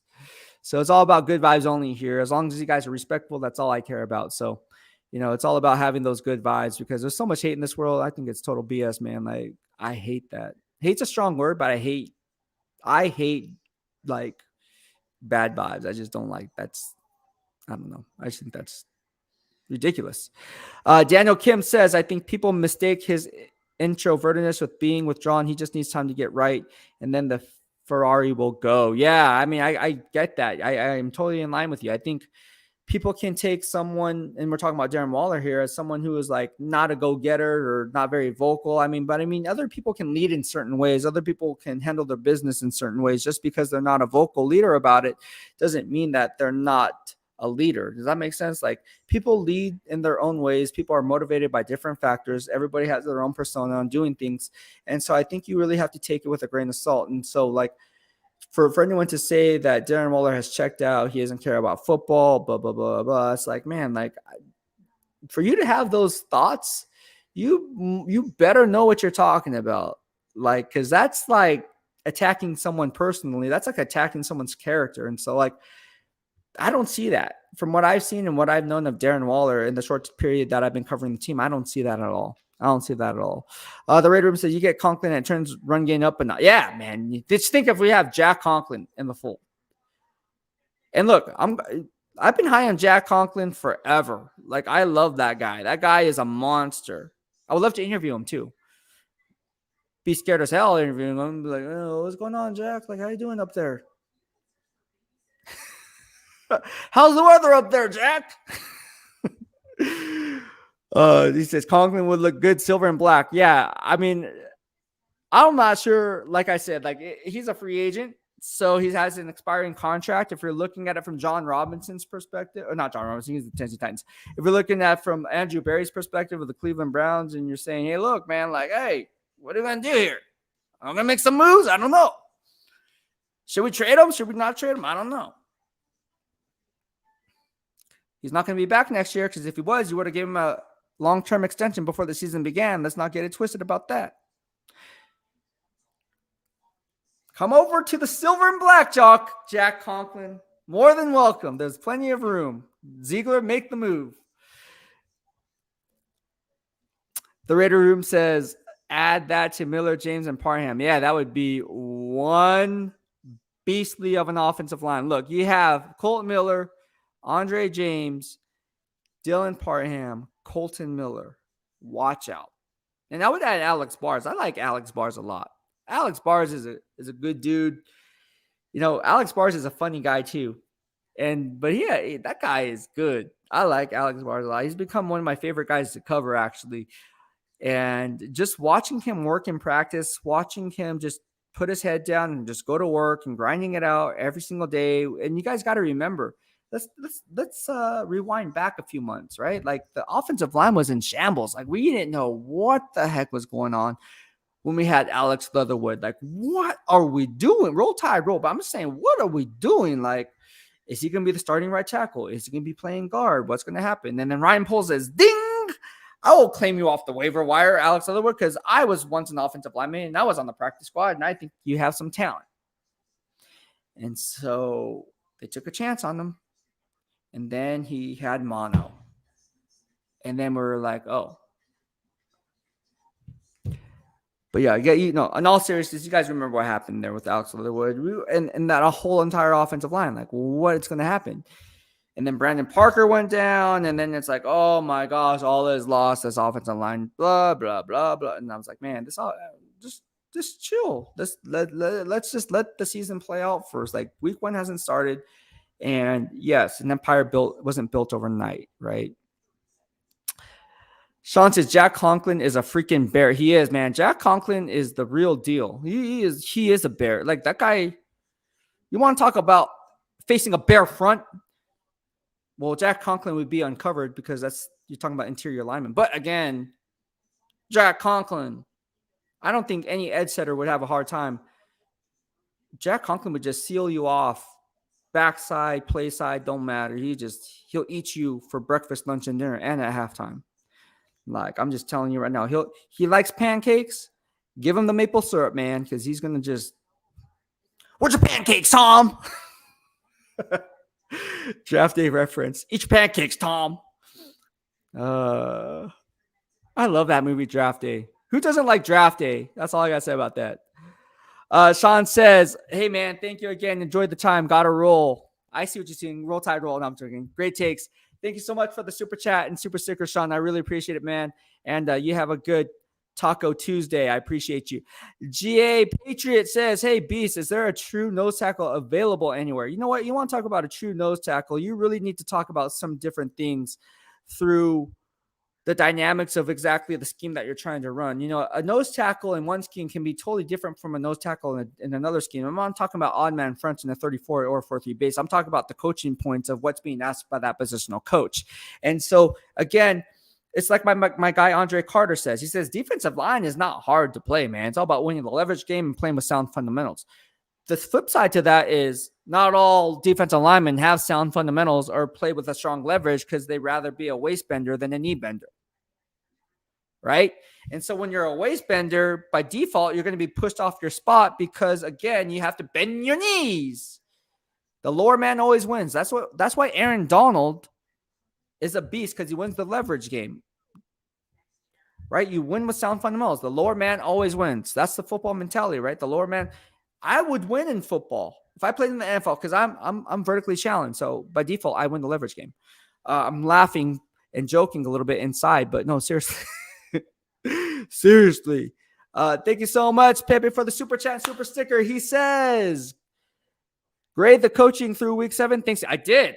And I have it off. I have it here for you. Let me just run those defensive grades for you because I did run the grades. Look. Let's go ahead and run the grades. You guys want grades? I got grades of the Houston Texans game. All right. So let's go ahead and do that. Should I put up a banner for you guys so you guys know exactly what let's just put up a banner because let me just create a banner for you. All right. So let's put what should the topic be? Raiders versus Texans grades.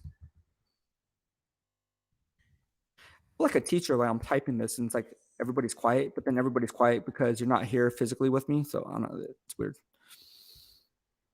It's taking me back to school. I'm getting flashbacks. All right, so let's see if that works. All right, Raiders versus Texans grade. All right, or should I say grades? Let me change that. I'm a perfectionist. Sorry about that, guys. I'm also dyslexic. Like, not joking. I'm dyslexic. But it's funny. I was actually doing something yesterday, and I got two things mixed up. And it was like, how did you get that? Like, I'm dyslexic, so I apologize. But no, Raiders did play the Texans, right? Right. Okay. So Texans versus Raiders. See, I just did it. I was going to say Raiders versus Raiders. Raiders versus Texans grades. All right. So we're going to go ahead and take a look at this so all you guys can enjoy exactly what's going on. All right. So here we go. Daniel Kim says, it's like when I was teaching in an empty classroom during the pandemic. Oh, you're a teacher. I can see where you're going with this. Yeah, that would be kind of awkward, right? Because you're like, and at the same time, like, are you paying attention? And you have to pay attention to like 30 people. And it's like, you're doing this on Zoom. And you're like, wait, what? Like, I don't know. Anyways. All right. So here we go. All right. So here's the Houston Texans grades. All right.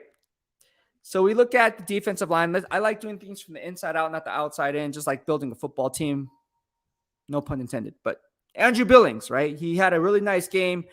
He graded out a 9.5. I don't give a pass rushing grade to him because he's not in on pass rushing downs in that 4-2-5 nickel defense anyways. And 3-3-5 alignment, whatever the case may be. I don't give a dang. He ain't in there, so I'm not going to give him a grade. That's stupid to give him a grade. Stupid is a strong word, but it is stupid to give someone a pass rushing grade when he's not in. I was like asking someone to do something and give him a grade when you know he's not going to be there in class. It's like, nah, man, he was excused from class. Why would you take points off for him being absent? Eat your pancakes, Tom. I'm joking.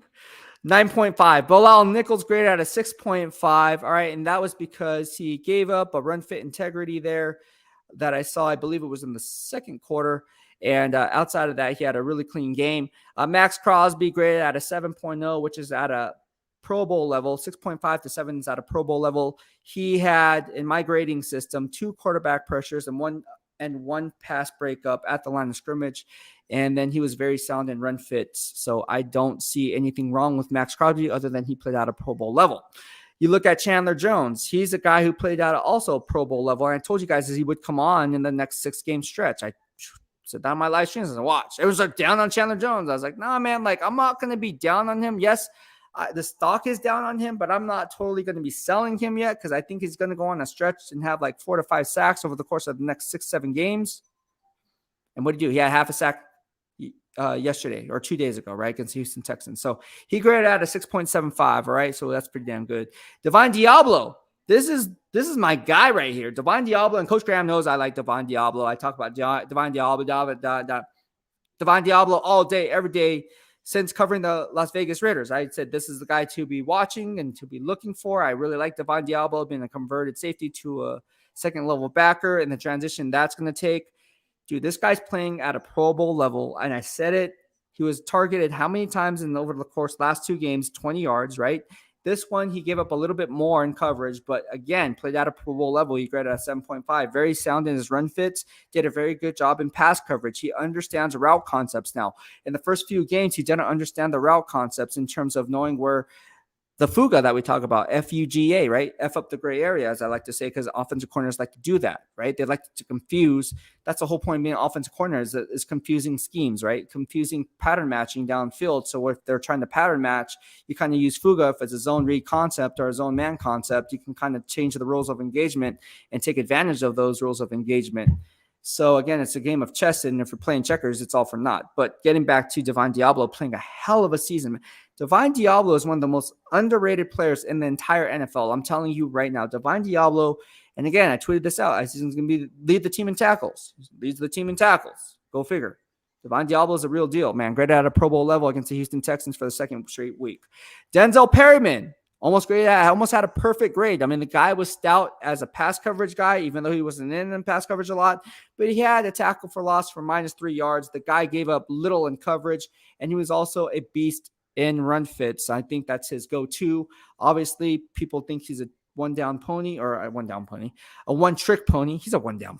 He's a one-trick pony. And I can't say I disagree with that analysis because I do think he's a better run stuffer than he is in pass coverage. I mean, coming out of the University of Miami, I was very high on him, and I wanted the Niners to draft him.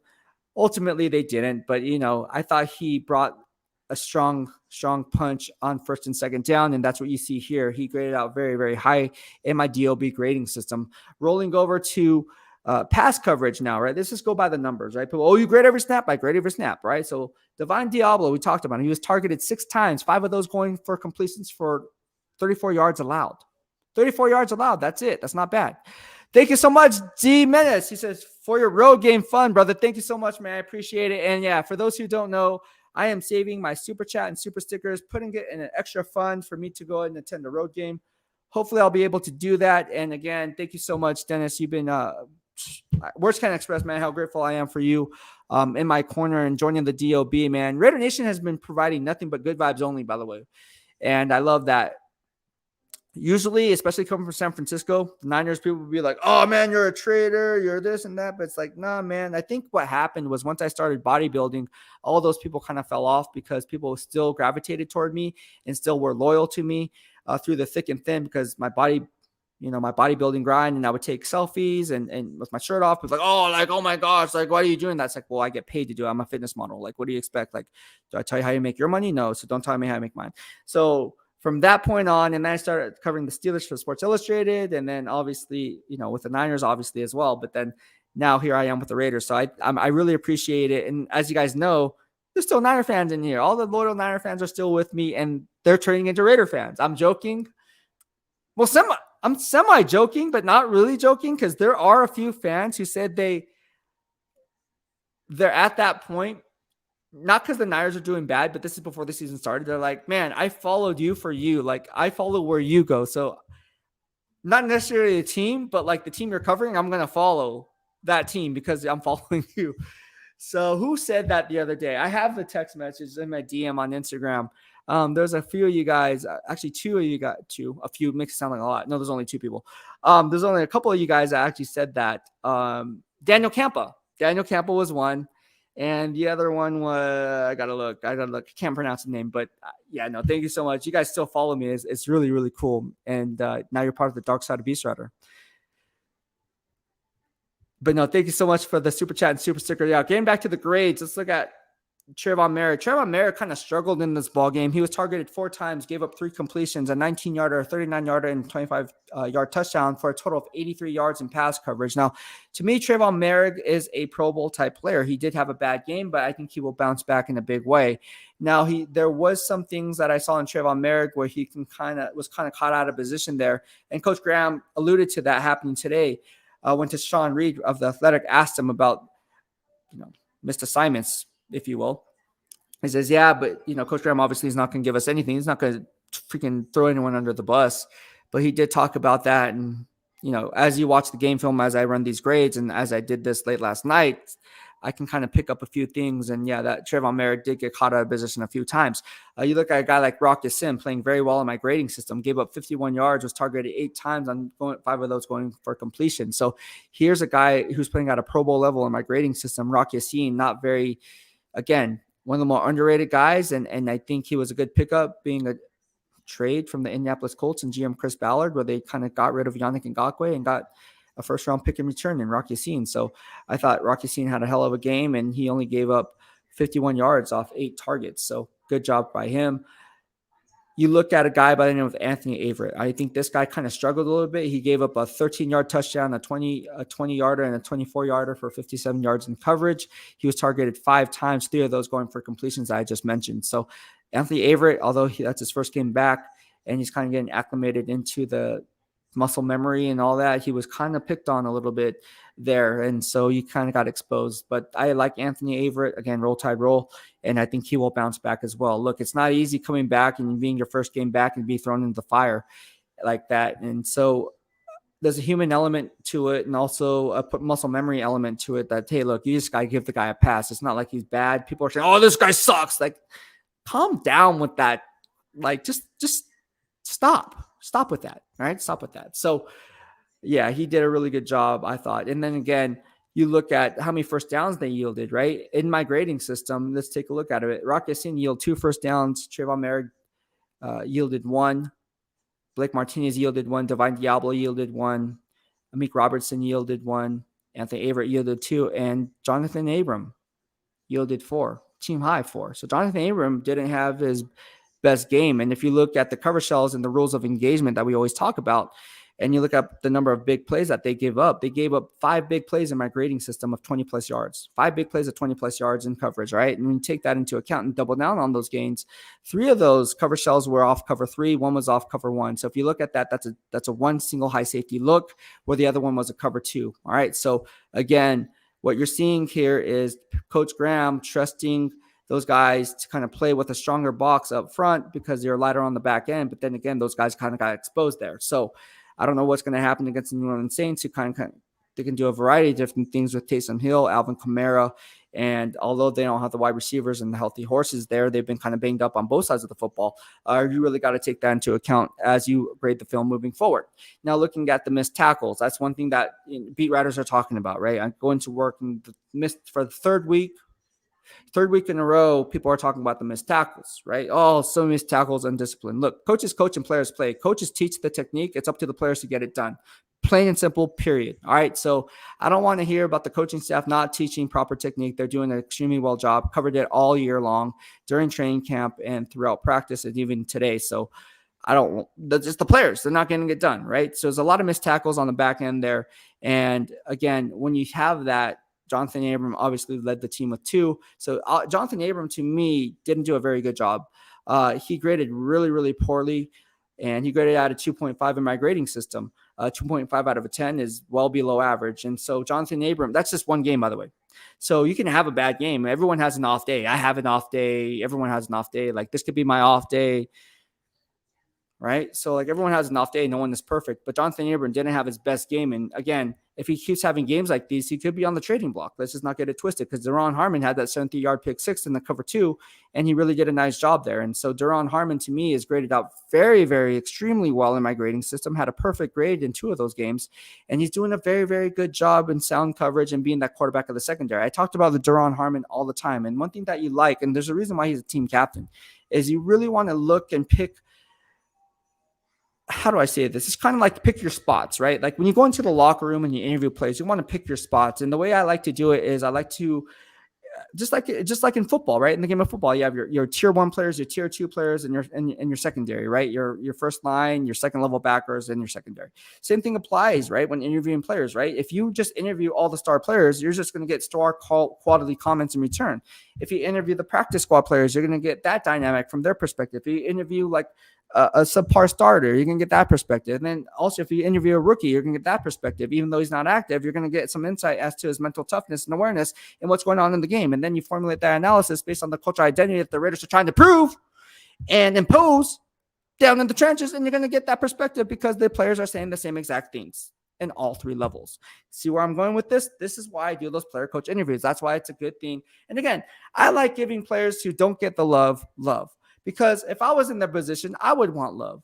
Like, dude, like if you're just interviewing XYZ player and then you're sitting there next to the locker room and like, damn, that kind of sucks. Like, no, that sucks, dude. Like that. I don't know. I don't know. So that's why I don't just do it. Just, oh yeah, I want you this player because of that. Obviously, I need that content. And again, you guys love that content because they provide value. Like, those guys are great interviews. Like sometimes the best, I would argue they're the best interviews. And honestly, because now it gives me a strong pulse of the team and the culture identity that GM Dave Ziegler and head coach Josh McDaniels are trying to improve. Look, when I talked to Javelin Guidry, who just got released, right? But he was a practice squad player who was on the team.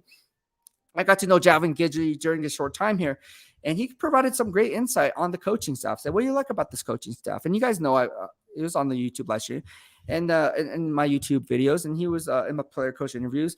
And he was saying, this coaching staff, I love this coaching staff, man. They pay attention to details. They leave no stone unturned. They do all these things, all the right things. And, he was talking about those things. I thought that was very interesting because a coach can say one thing, but if the players are not buying into what the coach is saying, that's when there's disconnect, and that's where the organization can fall apart. And that's not coming from me just saying it. That's just the bottom line. Like in any corporate America or any job setting, if you're not really buying into what your superiors are telling you, things aren't going to get moved. Like there's going to be no progress there. Like it's just common sense, right? So like that's why it's kind of like, oh yeah. But no, thank you so much. Daniel Kim, thank you so much for the super chat and super sticker. I appreciate it. It's for the grind, my brother. Great content. Thank you so much, man. It means a lot. And again, man, I wouldn't be here without you guys in my corner, man. I just love doing this live stream. In all honesty, I'm going to try to do one live stream a day. I think this is going to pick up the algorithm on YouTube because obviously, again, if you guys like the video, share the video. That does me a solid. And the super chats, super stickers, and the donations help out a lot as well with the upkeep of the channel. So it makes this all worthwhile because I do want to continue doing this as my 9 to 5. And also, by the way, I am launching my DOB t-shirts. You guys know how I am with the swag. Everything is made and designed in the USA. So I'm going to get that, saving the money that I get from my super chats. Going to go ahead and roll those out and run giveaways for all of you. So everything that comes in gets funneled back into you guys. And the bigger the prizes, the more we make here on YouTube, whether it's the super chats, super stickers, the donations, whatever the case may be, the bigger the prizes. Like who doesn't like tickets to the Raiders games? Like that's dope. And I'm not talking crappy tickets. I'm talking like lower bowl tickets. Like just like with the Niners, like I literally give away my season tickets to the Niners every year. Like that's what I do. Even though I'm not covering the Niners anymore, that's what I do because a lot of you guys follow me and I still give back. That's what I'm all about. I'm all about giving back to the fan base because, again, you guys make me who I am. And so anybody who doesn't see that, they can swipe left because, again, like I said, it's so different in today's society and how I do business not how I do business, but how people do business in general, right? Social media is a beast, right? Back when I was growing up, it was a San Jose Mercury News, right? The Chronicle, whatever the case may be. And so social media was never around. Like it didn't exist back then. Now that social media is here, it's so funny because I didn't like doing like this and stuff. And all of a sudden now I'm bodybuilding and have to, I get judged on my physique. I get judged on my body. And that's kind of like, oh my gosh, like you get judged on your body. Okay, here we go. So it's funny how everything transitions today and growing the channel because again, you guys know the YouTube channel is going, like it's going, guys. You guys know where it's going. And so again, you guys wanted me to do more live streams. So I'm more than happy to do the live streams because again, like I said, the content that I provide when I hop on the live stream, there's a lot of, we've been on it for an hour and 34 minutes now, but you're not paying me, or you're not watching for the hour 34 minutes that it's going live. You're watching the countless hours of film study that I've been watching right? You're watching for the analysis that I'm providing. You're watching for the countless hours of research that I'm doing on the other 31 other NFL teams. So when I come on and I hop on and have a conviction and say GM Dave Ziegler is a top 5 GM, really, bro? Okay, where does that come from? Where you're fact checking from? Well, let me just show you. I got grades, bro. I got grades on the GMs. Let's run it. Let's talk about Les Need. Let's talk about Ryan Poles. Let's talk about Brett Veach. Let's talk about George Payton. Let's talk about all these guys, right? I mean, we can go down the list. GM John Lynch, Seattle Seahawks, John Schneider, right? We can go down the list. Give me a John Robinson, Tennessee Titans, right? We can go down the list, right? Omar Khan, Pittsburgh Steelers. We go down the list. Eric DeCastro. How come I'm drawing blank? Not DeCastro. DeCastro, I'm thinking of, what am I thinking of DeCastro? I'm thinking of the Pittsburgh Steelers, David DeCastro, who just played for the Pittsburgh Steelers. Eric DeCosta, right? From the Baltimore Ravens, who worked under Ozzie Newsome all these years. So we can go down the list and literally talk about all these different GMs, because I know, or again, for me to call GM Dave Ziegler a top 5 GM, and it's only his first year, that's some strong prediction, man. And I'm sticking to it. 2 or 3 years time, he's going to be GM of the year. And Coach McDaniel is going to be Coach of the Year. I like both those guys. All you Niner fans know I wanted Coach McDaniels back when. You guys asked me who should be the foreign answer. I said Coach McDaniels. And you guys are like, nah, man, like he's no. I was like, dude, I like Coach McDaniels. And today, you guys are like, remember when you wanted Coach McDaniels? I said, yep, I want Coach McDaniels. But thank you so much, Daniel. I appreciate it. Raider Room, thank you so much for the super chat. He says, have 2 kids or I drop more. Keep up the good work, Beast. You are covering a great team, and the fan base will appreciate everything you do. Thank you so much, man. I appreciate the love. And like I said, I wouldn't be here without you guys in my corner, man. Like, it means a lot for you guys to go ahead and send me these super chats, man. For real, though. For real, man. Because I got to be honest, man. Like it's not easy. It's not easy. And my family and friends who are watching, whether it be live stream or on the way home, because they don't want to get in an accident, obviously. But they're saying, how do you talk for so long and keep the conversation going as if you're talking to yourself, but then keeping the fans and the following engaged? And I said, you know what? It's the way I see it is, imagine yourself at a bar. All right, literally imagine yourself at a bar, sitting at the bar, and you're just shooting the crap with like a random stranger. Like and then you build that relationship, right? Like that, you see the same guy the following week because that's your bar that you go to watch the game, right? And so then you become friends, and then you can kind of build what I like to call build the family out, right? Like you build it one family member at a time. Boom, boom, boom. So when you're part of the dark side of BEASTwriter, that's why I say you're part of the DOB family. What's the DOB? It's DOB stands for Dark Side of BEASTwriter. But then also, when you subscribe, when you like the channel, when you follow me on social media, whether it be YouTube, Facebook, Twitter, TikTok, doesn't matter, Instagram, you're all part of the DOB family, because I don't like calling, I don't know, I think it's weird to, oh yeah, I just never fans or follower. I don't like that. So I call it supporters or family members, man. You guys are part of my family. So that's why it's all about good vibes only, man. And seriously, again, like I said, you guys make me who I am. Like, I wouldn't be in this position today talking football, talking Las Vegas Raiders football with all of you, talking silver and black football with all of you, if it wasn't for you. Like, if it wasn't for you, like I said, like, never take anything for granted. That's one thing that I learned in my lifetime, right? Earn every inch you get, but never take anything for granted. And so that's what I try to do, because again, and I have friends who did this, or I should say former friends who did this, you know, once they got big in their, whatever it is they're doing, they kind of lost touch of, I shouldn't say reality, but they lost touch of who they are and the people that got them to that level. I think the money got to their head. I think the fame got to their head. And then the person changed, right? And so like I look at that and I took that as a learning experience. You know, Coach McDaniels talks about learning experience, right? Coach Graham talks about learning experience. Coach Lombardi talks about learning experience, right? And so anytime you can learn something or learn from someone and kind of tie that into your own life to kind of better and be the best version of yourself, that's where the beneficial comes into play. Because I always tell people, if you're not growing, you're not learning, right? If you're not growing, you're not learning. And so if you're not willing to grow, you're going to stay stagnant in where you are. And so how is that even good for anyone, right? If you come in and do the same exact thing every single day, if you do the same exact thing every single day, not go out of your comfort zone to try something new, not go out of your comfort zone to kind of do something different, to take a risk, right? The biggest risk in life is not taking one. So go ahead and take that risk, because if you fall and fail, at least you tried, right?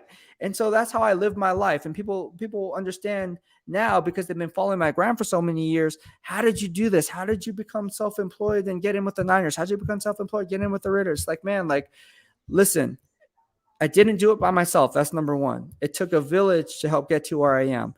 And I always talk about the 5 things, right? I always talk about the 6 pillars of building up. Just like with the Raider culture identity, I have the 6 pillars of the DOB, right? Integrity, trust, loyalty, honor, unity, and respect. If you have those 6 things that were, or 6 pillars, as I like to call them, that was instilled in me from my parents and being raised to the man I am today, I wouldn't be where I am today. And it all starts right there. Having a strong foundational concept of exactly where you are in life, where you're going in life, and what you hope to accomplish in life. And so, again, that's what the DOB is all about, man. It's all about good vibes only. So when someone asks what's the DOB, it's Dark Side of BEASTwriter family, man, where if you subscribe, you're part of the family. We run giveaways. We do a lot of cool things. If we get big enough, which we will, I shouldn't say if, because we are. Once we get big enough, we're gonna have a full-on meet and greet. And I did this with the Niners. I had the whole on red carpet, had the whole backsplash, had the whole, I mean, it's a big deal, man. So once we already had 1,000, I think we have 1,000 subscribers right now, or 1,000, I don't know how many. Well, we have 4,300 on YouTube alone, but you have 8,700. What's the number? 11,000 something on Twitter. But no, altogether on all our social media from dating back to June, we've been growing really, really fast. I think we're up to like 15, no, probably around 20,000, more so to 20,000. So 20,000 people. But of all you guys, because you guys all follow me for fitness as well. I shouldn't say all for fitness. Some of you guys follow me for both, but we're going to do a meet and greet. I think that'd be really cool to have kind of like a watch party maybe. So there's a lot of cool things that are going and really transitioning, and we're really trying to grow the DOB family, because I want to meet all of you guys. And you guys were like, oh man, I want to meet you at the game. We're tailgating at this location. We're tailgating over here. It's like, man, like I wish I could be at 5,000 places at once, but I got to be up in the press box on game day. I got to be on the field providing people news, providing those videos that you guys come to love, with the Nate Hobbs autograph, the Mr. Mark Davis signing autographs. I think that's really cool, because not too many people can see that side of it because they're not there. So again, the Raider Nation, again, you guys have shown me nothing but love, and I really appreciate it, man.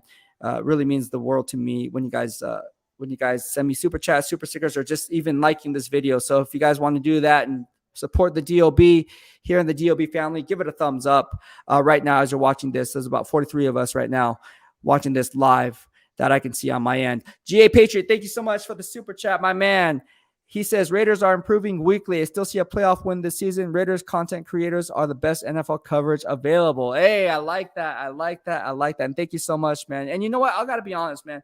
Like I said, the iron sharpens iron mentality is not just with the Raiders organization as when it comes to the team, but also the beat writers.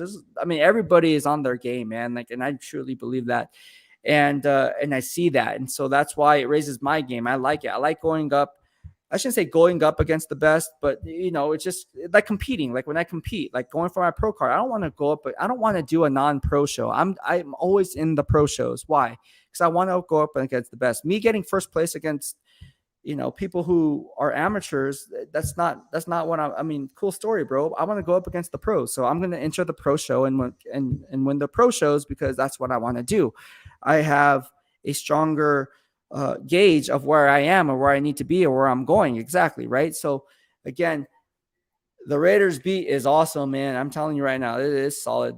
Just like the 49ers beat. The 49ers beat's solid, bro. Like it's solid. Like I've just been blessed to be around solid beats. And so does that even make sense? I've been around solid beats. Like, I should make a shirt that says, I've been around solid beats. And people are like, what are you talking about? Like, what does that mean? I should wear that to the gym. I should make a stringer and be like, I've been around solid beats. No, but thank you so much, man. I appreciate it. No, I think it's truly an honor covering the Raider Nation. These guys, I got to be honest, I was a little skeptical at first because going from literally rivals, it's not just covering one NFL team it's going from the Niners to the Raiders, and that was a huge transition and swing. But you know what? I said to myself, you know what? F it, man. Screw it. Like, I don't give a damn. Like, people who are gonna follow me are gonna follow me. People who don't want to follow me, they ain't gonna follow me. But it's like, I bet you they're still gonna follow me because even though they may not like the team that I'm covering, they're gonna want to know what I have to say.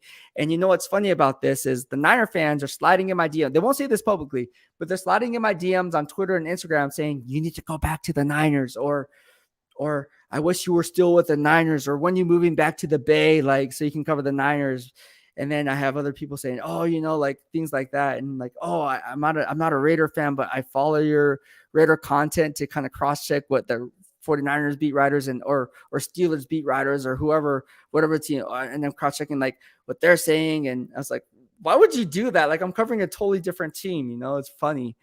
But it's all good vibes only, man. I appreciate it. And no, I'm not going back. For the record, I am staying here in Las Vegas. My new home is here in Las Vegas. Everything has switched over in Las Vegas. I ain't drive, what is it? I don't know how many thousands of miles from the Bay here to, back and forth, man.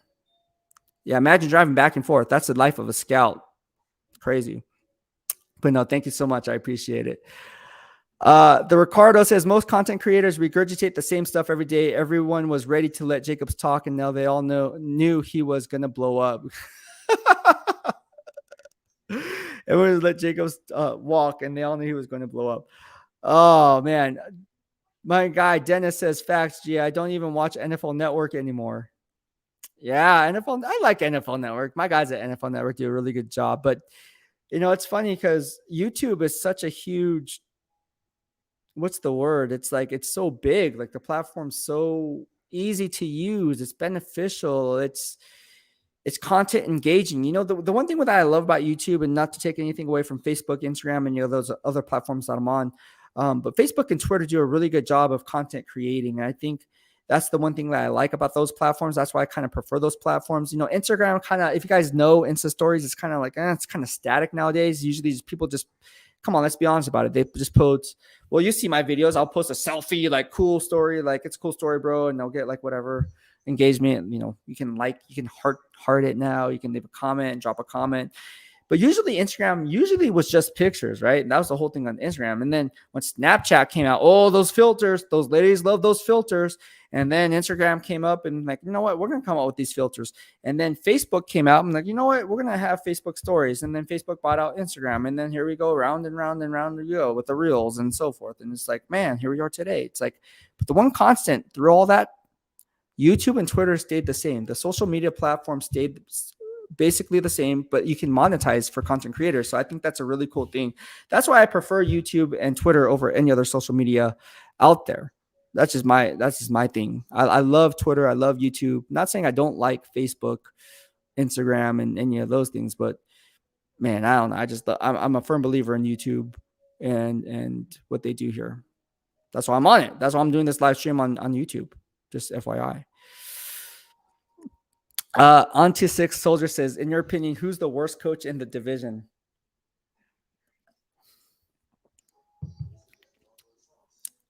Well, Nathaniel Hackett has to be it. It's definitely not Andy Reid. Obviously not Coach McDaniels. I think he's a top 5 coach. I'm going to say off the top of my head, Nathaniel Hackett. Yeah, Nathaniel Hackett for sure. And it's not even a question. I think he could be a one and done coach. I think he could be done after this year. Look, I don't know. I think some people are better coordinators than they are coaches, right? Just like some coaches, you know. So I think Nathaniel Hackett has to be it. I think it has to be it. Yeah, people is Biden says Hackett. Yeah, see? Hackett. Let's just hack it and call it Hackett. SVT Vasquez says, that's great to hear that you have high hopes for our coaches and front office. Do you think Coach Graham stays with us for 2 to 3 years? I hope so. I like Coach Graham. I like Coach Graham a lot. I think he's very, very smart. He gets it. He understands the concepts that he's trying to preach and teach with his secondary and with those second level backers. Obviously, in order to play his system, you have to be smart. Look, if you're not smart, you're not going to be active on game day. I'm just going to put it to you 100, right? Like if it's like Nick Saban, right? Like roll tide roll, we're in the beat. But if you're not smart, you're not going to be playing on game day. Like I just hate to say it, like football smart. Like I'm not talking about street smart. I'm just saying football smart. If you don't understand the concepts, the why, right? I tweet this all the time, the why behind the reasoning or the rhyme behind the reasoning and why they're teaching and preaching these certain things on this day as opposed to the next day. You're not going to be active on game day. And the one thing that drives coaches nuts, because I coached, I would know, is people who don't pay attention to the details. And on game day, they're like, oh yeah, I know. And on game day, they screw it up. Not only are you screwing it up personally, but you're screwing it up for the other 10 players on the freaking football field. So screw that. I don't want that.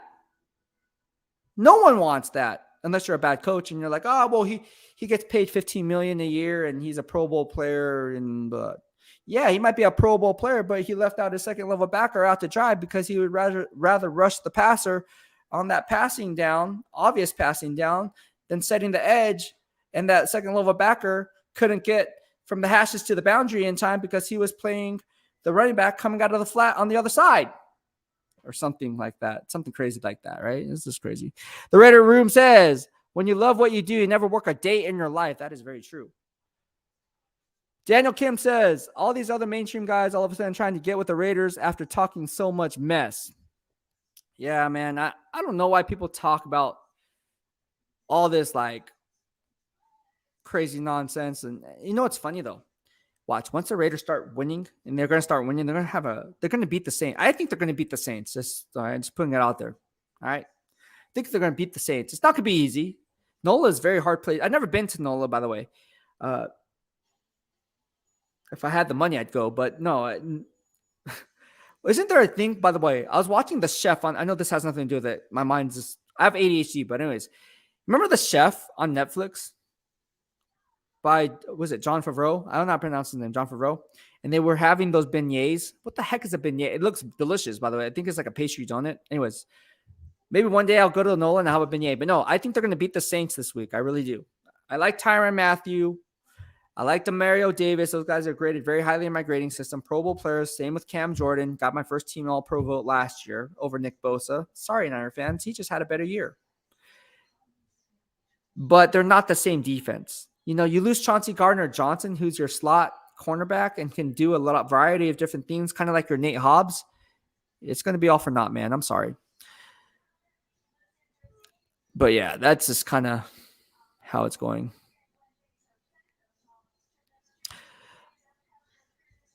G.A. Pager says, hey, Beast, do you think Ziegler has a sneaky move coming before trade deadline? Any inside chatter? Look, there is some inside chatter. I'm not going to disclose that inside chatter because what's the word? I don't know. Because I'm not saying, I just not going to talk about it because I don't know. I don't know what's true. I don't know what's not true. It's my first year on the beat. So I'm just going to say, I don't know if the inside chatter is true or not true. I don't know. So I you know, what's considered inside chatter anyways, though? Like, that's the thing is like, I would say no. I would say, I mean, not. The funny thing about that is there's people who say things and then like doesn't come true anyway. So it's just like, why say those things? I don't know. I'm one of those people that takes a wait and see approach, right? Unless I have a real strong source who says, you know what, Beast, I'm going to give you this right now. This is what's happening. This is who we're going to trade for. This is who we're trading away. This guy's on the trading block. This guy's not on the trading. Whatever the case may be. But I'm not hearing anything like that substantially to where I can go on in this live stream and be like, oh, you know what? They're going to trade Derek Carr. They're going to trade Devontae Adams. Obviously, they're not going to do those things. I'm just saying, like, I'm not going to go on and say that because I just don't know. I'm look at this is my first year on the beat, man. I'm still grinding it out, still learning. I'm still learning how to get out of Allegiant Stadium from the press box down to the field, back up to the press box. All right. So that's where my head's at right now. I'm just trying to navigate that. Like just it's big, man. I told you guys on the last year I got lost one time because one elevator went one way and I was supposed to go to the next elevator. And then the lady who was working security said, no, you're wrong. But then actually I was right. So I got all turned around. Then Rich Incognito had to help me out. He's like, man, like, is that one? But that lady said no. I know she said no. I saw her say no. No, just go to that one. I'm like, man. And I was sweating. Man, it was tough. So that's where my head's at. Yeah. Allegiant Stadium, if you haven't been, go. It's a gorgeous stadium. Good food, too. Daniel Kim says, do you think if we get a defensive tackle that can push the middle they can push the middle will help our holes in coverage and our cover two? We're getting killed in the middle. Look, you guys are getting, I must say you guys, the Raiders are getting killed in the middle for a simple reason that they're running a Tampa cover two. In a Tampa cover two, they're pulling that curl hook defender in the middle out. They're pushing them back 10 to 12 yards to protect it's kind of similar to like a cover one robber scheme where on the back end there, that safety kind of creeps up and kind of takes away the underneath defender or underneath wide receiver running those crossing routes. Same thing applies. It's just coming from the shallow to the deep. And so anytime you want to do that, you want to make sure that you be the deepest deep because that's not Divine Diablo's fault. He's just being told based on the scheme on what's being asked because you don't want to play shallow to deep. You want to play deep to shallow because you want to keep everything in front of you. It's like when you're getting jumped by a group of 10 guys, you want to make sure that all 10 guys are in front of you. If one guy gets behind you, you're screwed McGrewed, right? So you want to make sure that you're the deepest deep and not playing that shallow. So that's where my head's at there. And I think that's why in the middle there, they're getting exposed because that's just the Tampa cover two defense that Coach Graham likes to run. A little off topic, but speaking of Netflix, I recommend watching The Platform. Okay, I got to watch The Platform now. I got to watch The Platform. But no, my battery's about to die. I'm just going to head out right now because my battery's about to die, which is crazy because I'm full charge right now and the battery's about to die. But I just want to say thank you for all the super chat and super stickers. Give this video a thumbs up if you guys like it. Thank you so much, Sean, for the super chat. I appreciate it, my guy. It really means a lot. And I'm just going to run down the super chats that I've been getting. Thank you, MILF Hunter. I appreciate it. It really means a lot. You sent me a few super chats, actually. I can't remember. You remember the Mike McGlinchey. That's so funny. But no, thank you so much. I appreciate that. Pippa Biden, thank you so much. I hope you liked the BEASTwriter grades that I provided here in the DOB. And of course, thank you so much, my man, Dennis, who just came back from El Salvador and eating all those pupusas. Thank you so much for the super chat. And yes, this will go toward the road trip that I plan on taking later this year. Thank you so much, Daniel Kim, for the super chat. I appreciate it. And thank you for moderating this live stream today. The Raider Room, thank you so much. And again, I hope that more Raider Nation come into the DOB. So again, like the channel, give it a thumbs up, and share on all your social media after this video concludes. And just share my channel, man. If you like it, odds are some other Raider Nation like it too. So thank you so much for that. GA Patriot, thank you so much for the super chat. I appreciate it, my man. It means a lot. And like I said, without all of you guys in my corner, I wouldn't be where I am today. So thank you so much, everyone. I hope you guys had a fun live stream here on this Taco Tuesday. I hope everyone has a fun and safe night. And again, we'll do it all again tomorrow, man, as we keep things hot here in the DOB. Thank you so much, everyone, for tuning in. I had fun. I hope you had fun. That's it for tonight. Have a wrap. That's it for now. BEASTwriter out.